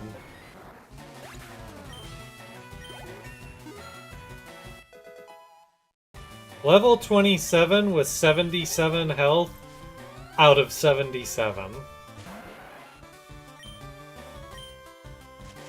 You guys jealous of all my 7s?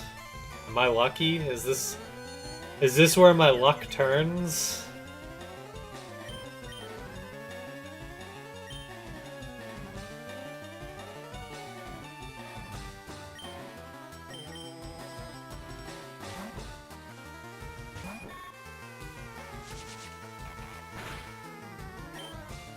Probably not. Probably not.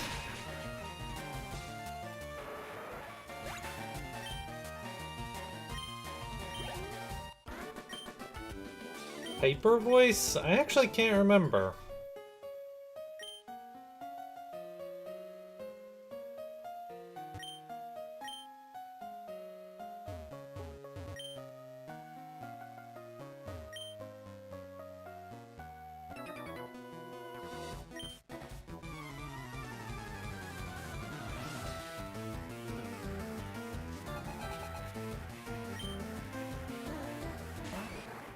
Oh, Mr. Wiggles.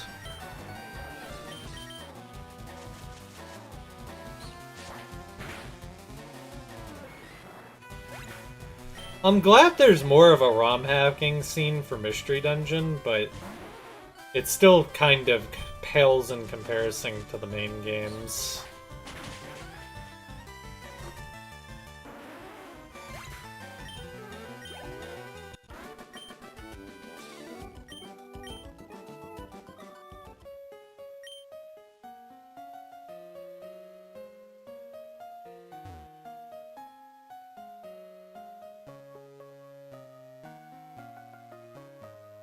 This is actually a very peaceful place to stand. Technically this makes more sense, but this looks better from a sprite perspective.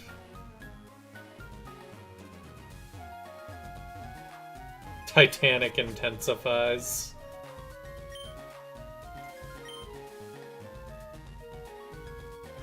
Wee-oo. Wee-oo.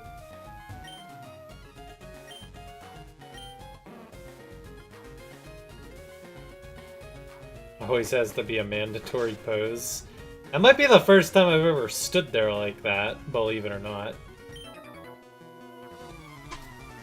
Also, what is that icon? Gamer Duo. I've never seen that before. That is new.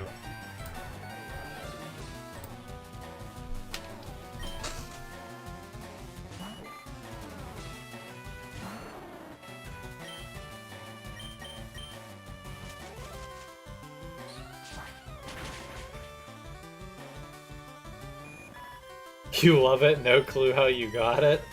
Nice. The classic.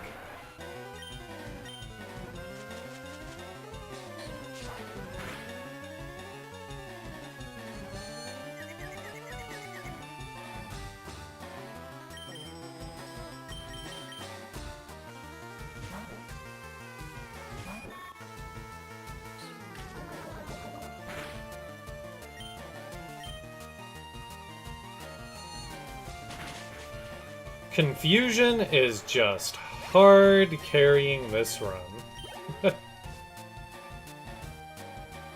Crazy how good having a psychic move is.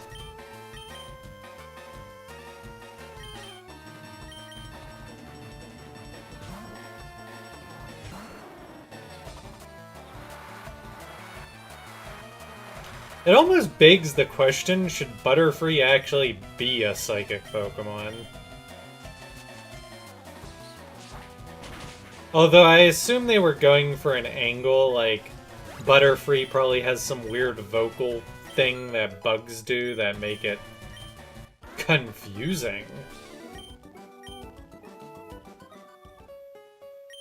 I don't know, I like to think about Pokemon being other types. Especially because some of the typings in the early game seemed questionable.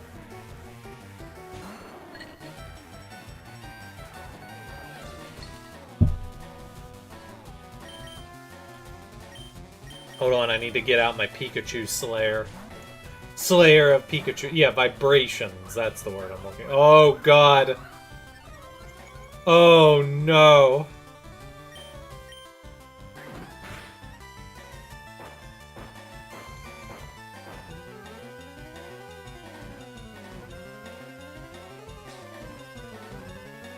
Oh, no. Oh, no.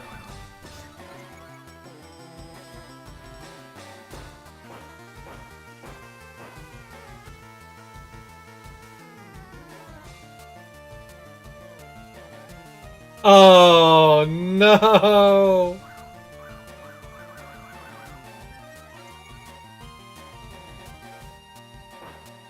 Oh, no.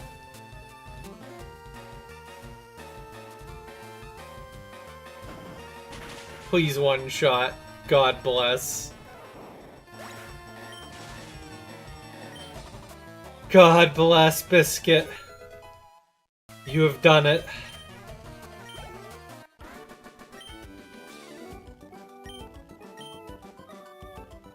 Good job, Biscuit. 15 years ago, I would have won. Bro. Bro. Or in the words of the Japanese, Baro. Saki.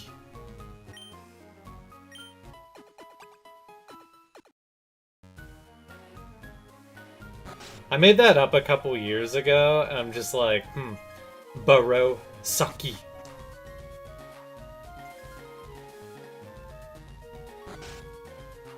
Don't ...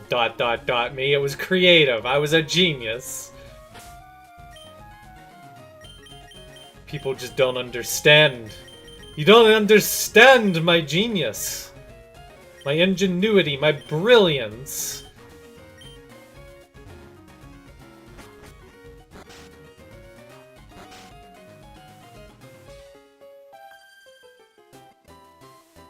That's because I wasn't at the party.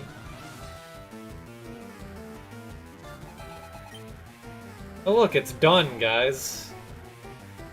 Oh look, I chose correctly.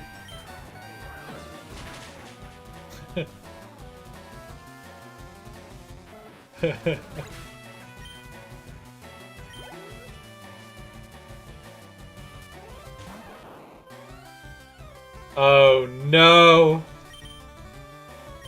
Alright, get out there, Pikachu Slayer. Hopefully this one doesn't have double team.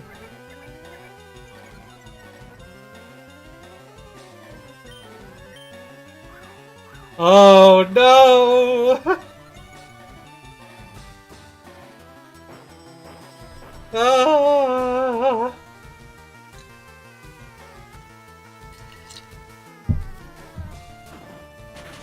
Alright, we're good, we're good. We got out of there intact.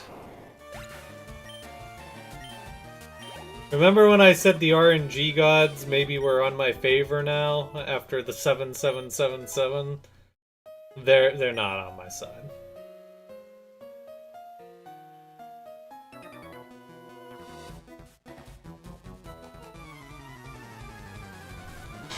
If I'm going for the angle I think you are, when maybe? I mean, I was just changing bro into something that sounded like funny from a Japanese angle. Like, well, not bro, broski. like broski. Like, I was going for a funny play on broski, so I converted it to baro saki.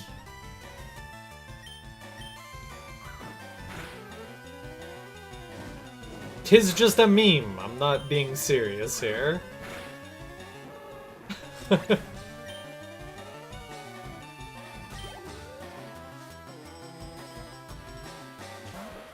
Yeah, it's a shame May had to pair with Max. I definitely agree with that.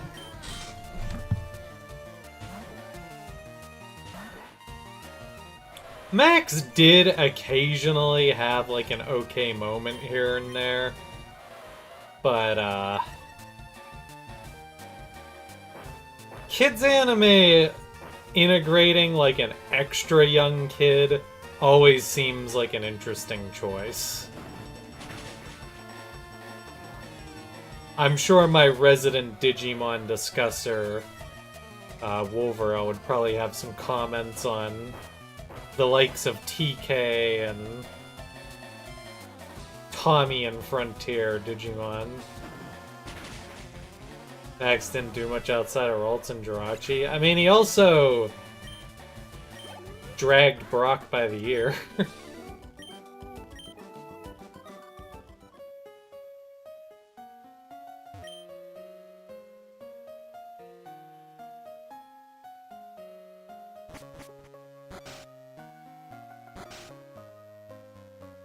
TK your bro. I mean, TK is really cool in Season 2.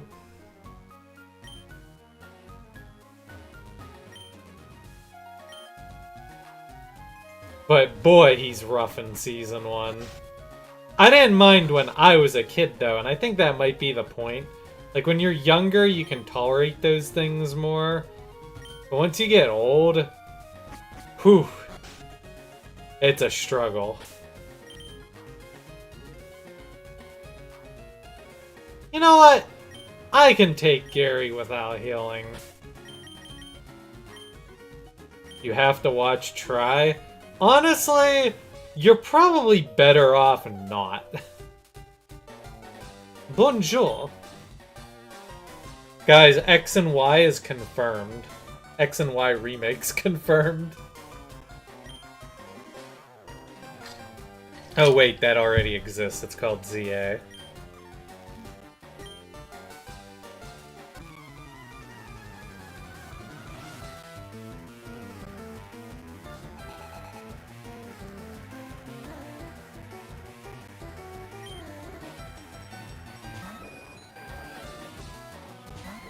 Oh, crap. You know what? We can sacrifice Baboon. This won't backfire on me in any way. Oh, it's gonna backfire on me in every way. Ah!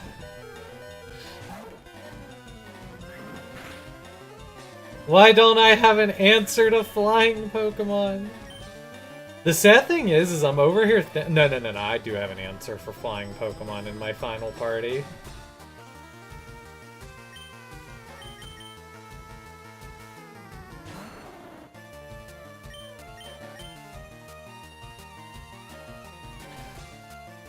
How much am I gonna miss Leech Seed? Seriously.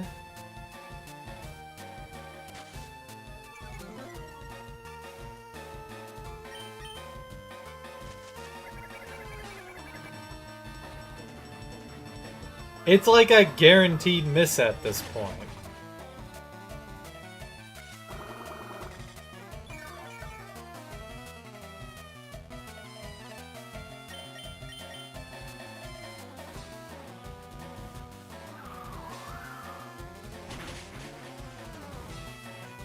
Now this is gonna be even harder to hit Poison, because Poison's...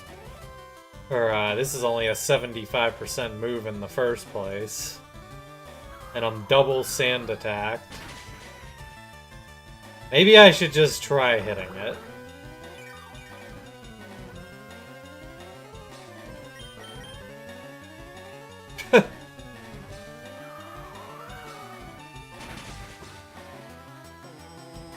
Yeah, but Dragon's different. Oh, right, he doesn't use Dragon Pokemon. Bro. Bro. Bro. Am I Dunzo of the Dunzo tribe? Is this the end for me? Is this where I fall in battle?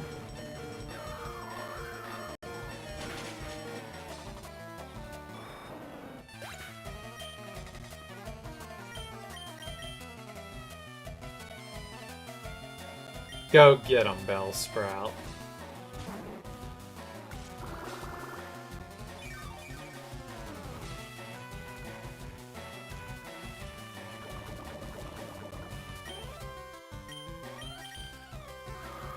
Tank a shot for me.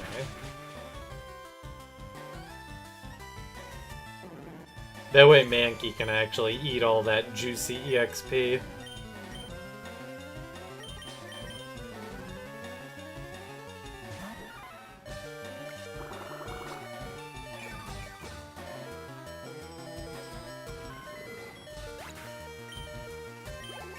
Wait, am I gonna lose this battle?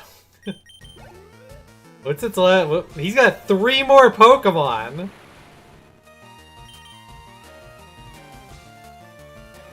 Oh no! Am I doomed? Is this the end for me?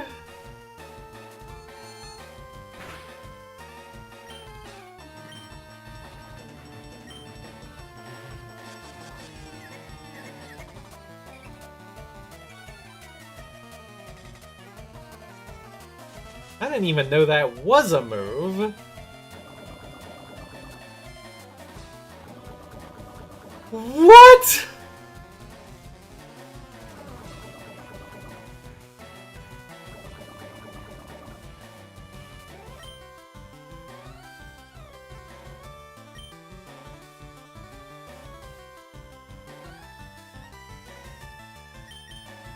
Guys, I think I lose.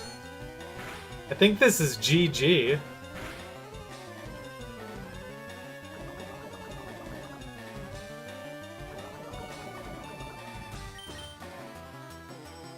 I think we lose!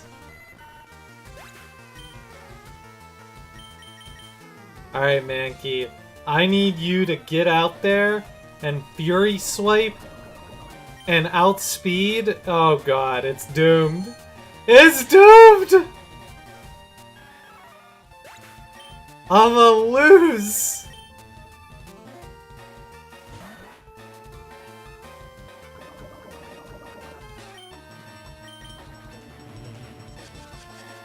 And my accuracy has been lowered. Oh no!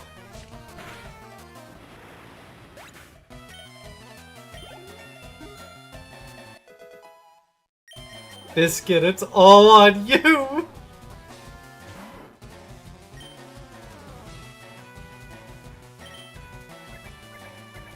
Oh no, and my stats are being lowered!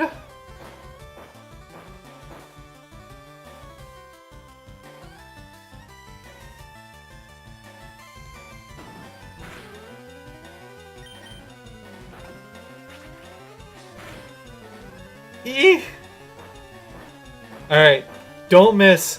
Don't miss. I think we can win. I think we could win.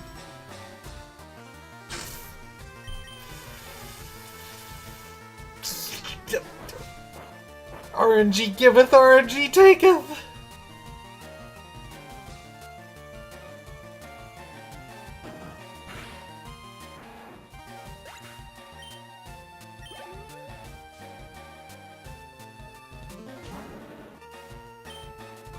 We could do this, right?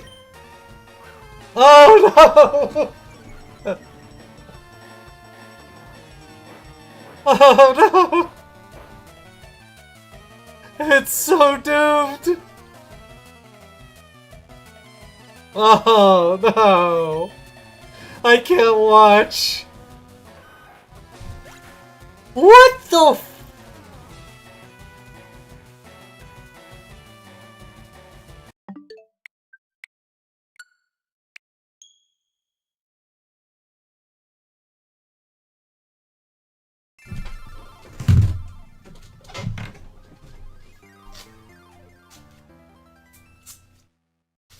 I quit.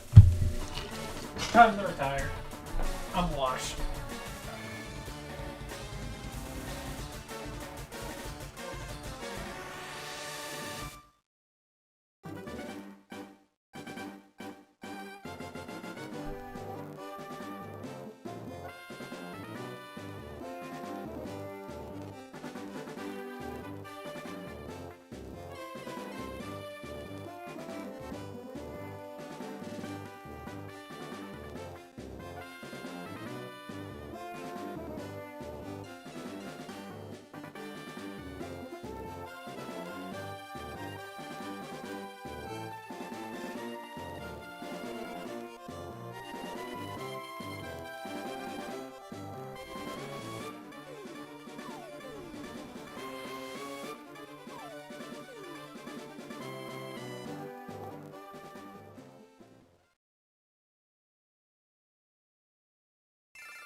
Alright, guys, it's time to fight Gary. Oh, hi there. How's everyone doing? I hope you're all ready for a great stream. I know I'm ready for a great stream.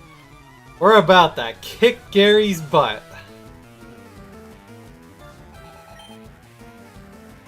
Oh, pardon me, Haley's butt.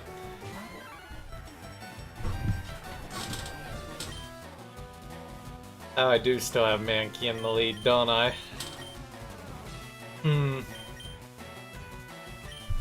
It's fine, it's fine.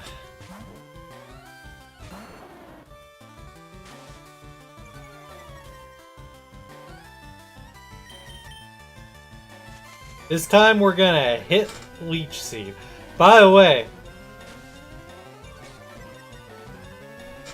Did I forgot what I was gonna say.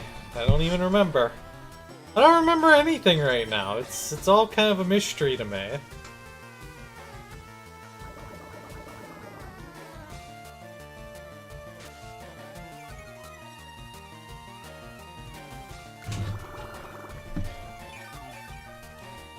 I'm not gonna lose. Pidgeotto's the biggest threat on his team, and I've got it leech seeded and poison. Nothing can go wrong here. Nothing. Zippo, Zilch, Nata. 999. Look, it didn't even do any damage to me. Piddly damage.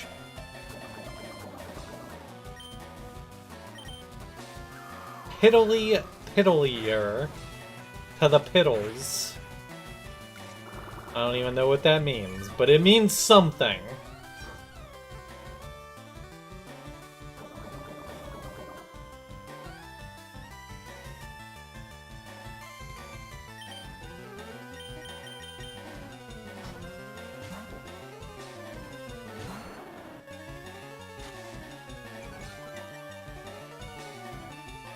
You know, I'm really hating these accuracy-lowering moves, but it's okay, we never miss, right?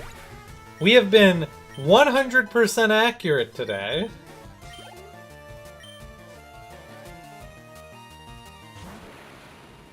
And we're about to keep being 100% accurate.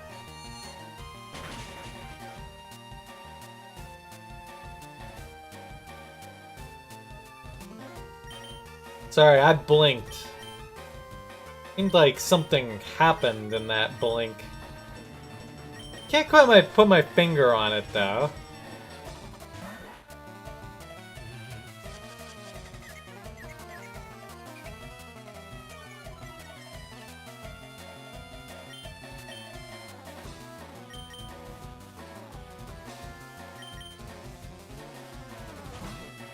He's in the denial stage.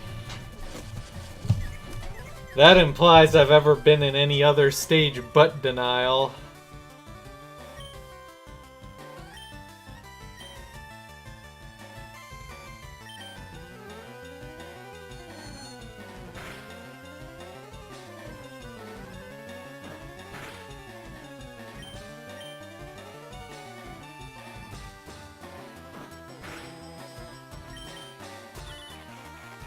Ah!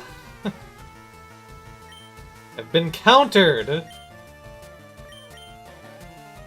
His brilliance is just too much for me.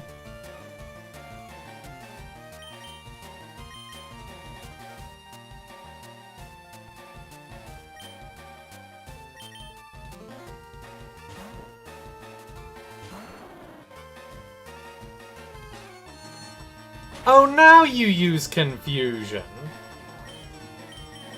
I'm like, it hasn't been using confusion this whole fight, and then as soon as I decide to switch in, like, oh, now we use confusion. It's fine, it's fine, it's fine! Everything is fine.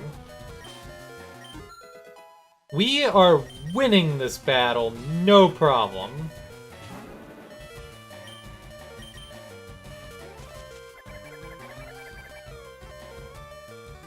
Why isn't Bug Bite a move yet? Yeah, no kidding.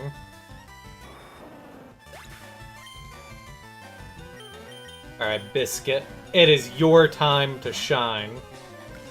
You were brought in to be the Charmeleon killer. Thought he was the Pikachu killer boss.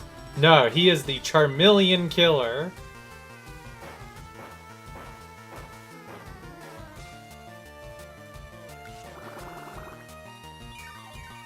Divine win.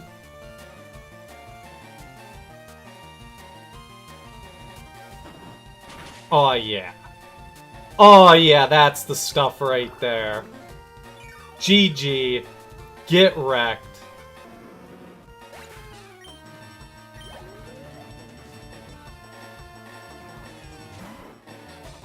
See, it's just a measly Raticate left.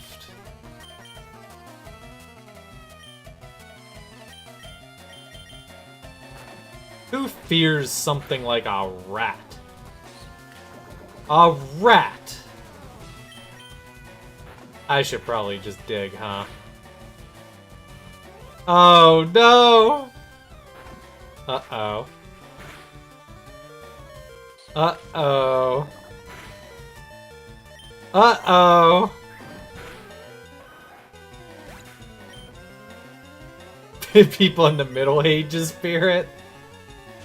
Yeah, but we're not in the Middle Ages, and it's not a poison type. It's just a rat.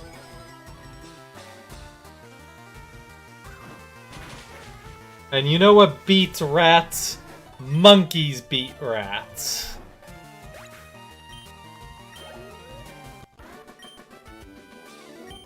What a great victory.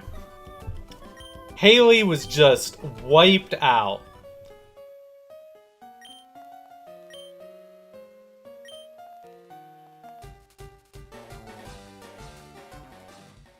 First try. I never lose Pokemon battles. That isn't even a question.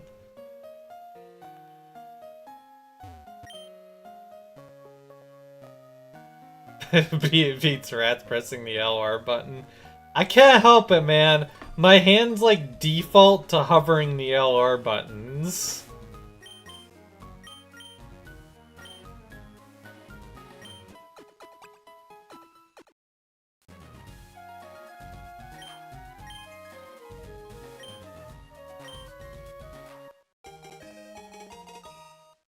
Wait, you can turn it off? For real?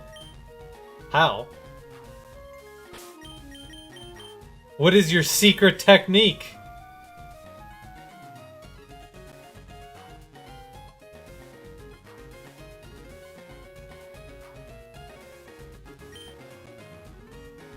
Whoa!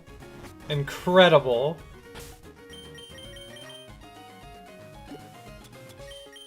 Alright, let me make sure I have the right person for cut. Actually, it's not actually much of a question at all. I do believe, I do declare on this day, April 17th, 2026, that Sandslash was brought to use cut.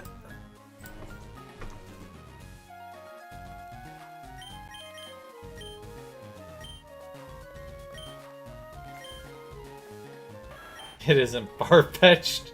No.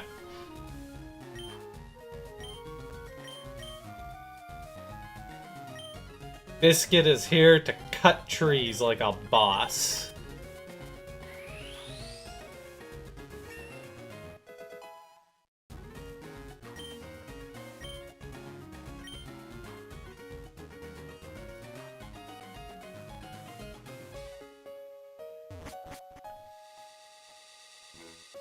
It seems pretty far-fetched to use far-fetched.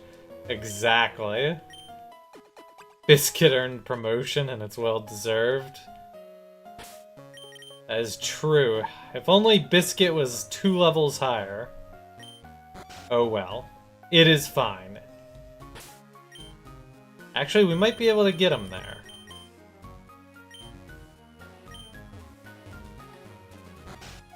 Move deleter isn't until much later. Biscuit's using cut! Let Biscuit cut trees. He wants to do it. It's his lifelong dream, okay?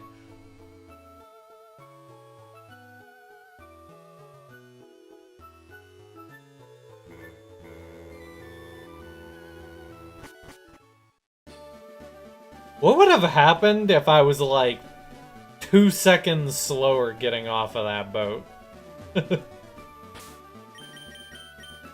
Alright, we're going a little long tonight, but we're gonna get this gym in. Getting to the 4th gym next stream might be even more of a challenge, but we're gonna do it. We're gonna do it. The Lightning American.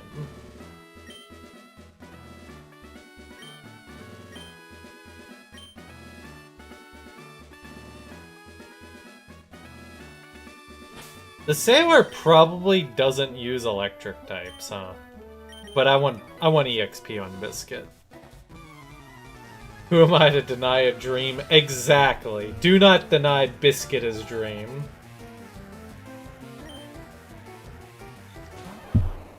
Oh, he does use an electric type. Awkward. Oh no! Oh no!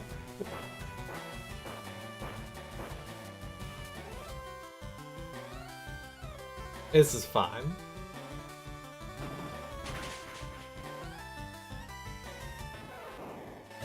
Hey there, it's my birthday. Hey there, it's my birthday. How you doing?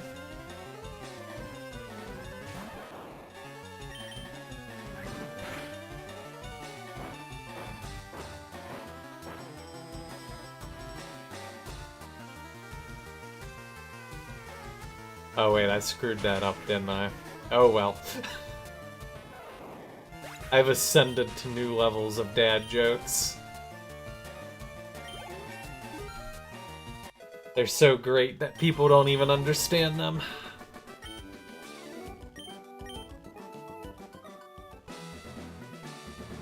It's doing well, if a bit tired.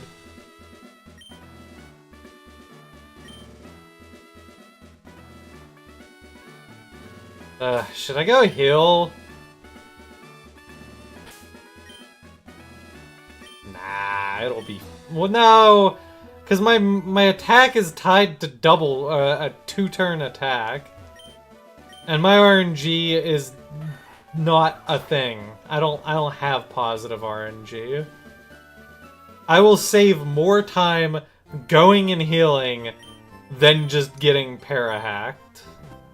Hacked.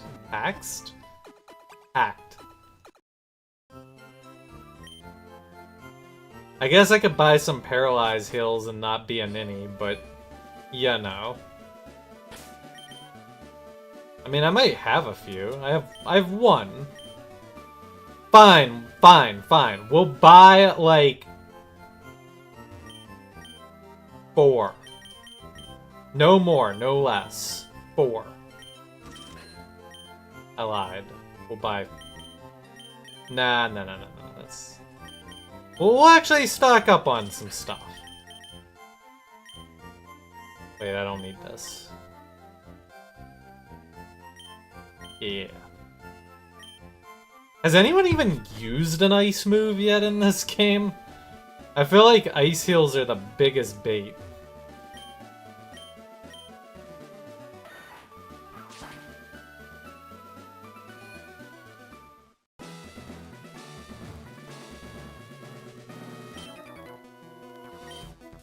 You're a lightweight? Well, then I challenge you not to a Pokemon battle, but to a drinking contest. Let's go. Not that you should probably be working on electrical wiring while working, but you know.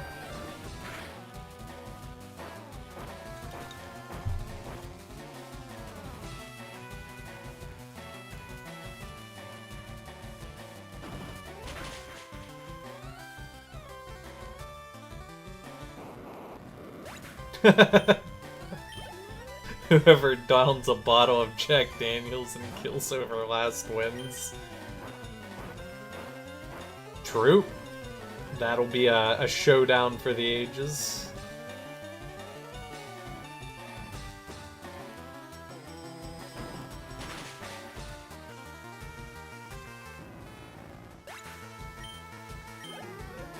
It always bothered me that ice types are late game and they're not even good. It also just bothers me that ice types aren't good.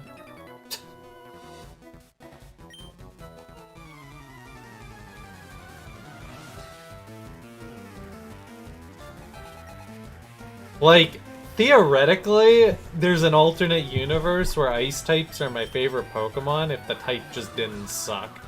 Also, oh god. We're gonna die.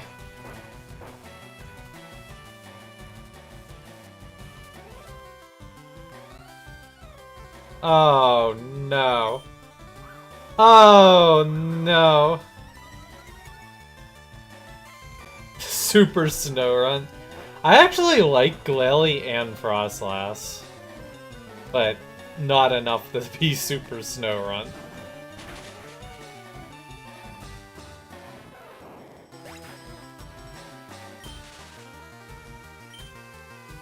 There's the paralysis we all predicted.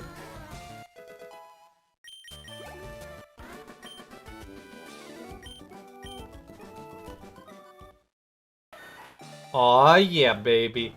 Biscuit is gonna be fully online for this gym.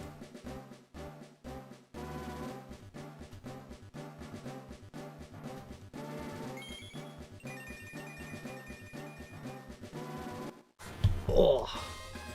Hold on, I gotta update. Which Pokemon is he? 3?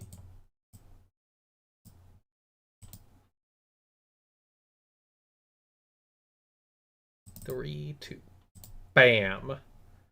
Sidebar updated.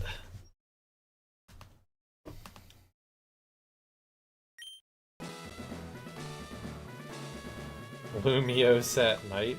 That's actually a cool username. I wouldn't have said that a year ago because I hated Lumiose a year ago. But ZA actually made me not hate Lumiose. Somehow. Some way.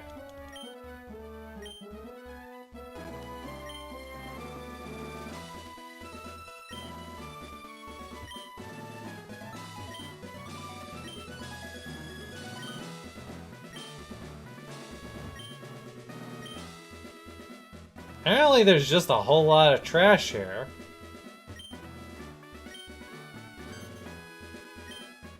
What? But huh? I checked the other trash cans. This puzzle never made any sense to me.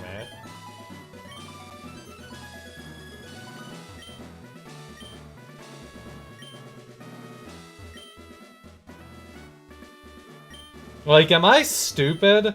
Did I miscalculate?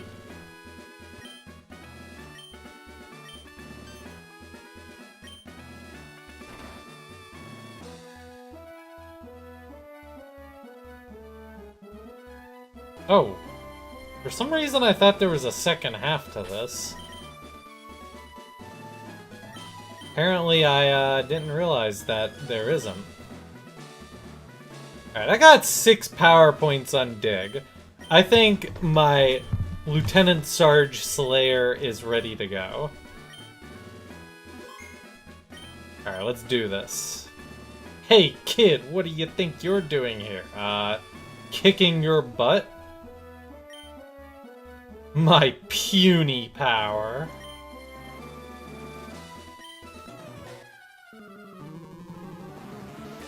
Surge, not Sarge. Yeah. Tomato, tomato. Potato, potato. Alright, let's do this Super Skarmory style. Voltorb, level 21. Soundproof ability. Shockwave, Tackle, Sonic Boom, and Screech. And infinitely weak to Dig.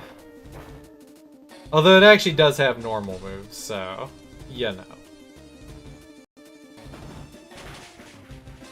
But it's okay. I have my Lieutenant Surge Slayer. Pikachu. Static ability, which is a pain in the butt. Moveset Shockwave, Thunder Wave, Quick Attack, and Double Team. Oh no! Get it away from me! I don't want to see it. Oh no, it's doomed. Oh. Guys, do we just lose? Is it GG? Oh no. Okay, we're good. Get wrecked. Oh no. Well, that leaves us Raichu, level 24. Static ability, moveset, Shockwave, Thunder Wave, Quick Attack, Double Team.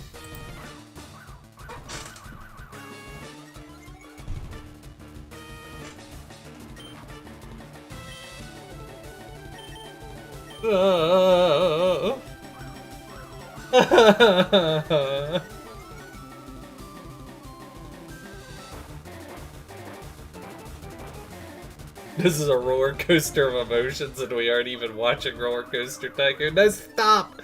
Stop! Oh, get wrecked. GG noob. GG no re. Get wrecked.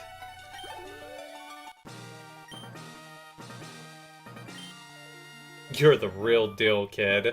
Yeah, and you would be banned in like 18 different competitive leagues.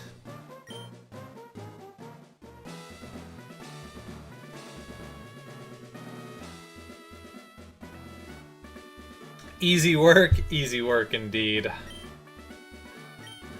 GG's. Biscuit's the real mouse. Yeah, we brought in Biscuit specifically to be a Lieutenant Surge Slayer, and he did his job. What a trooper. What a hero of the people.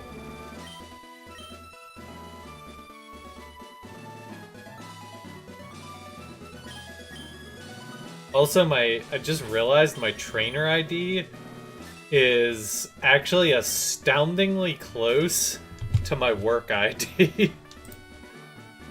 We have like company IDs where I work and for like logging or clocking in and out.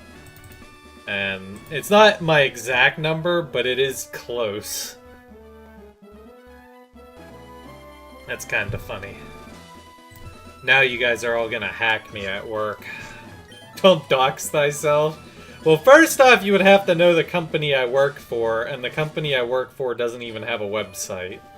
And second off, you would have to, I don't even know what you would be hacking by doing that. Like, oh, you clocked me in? Yay? I guess I get paid more?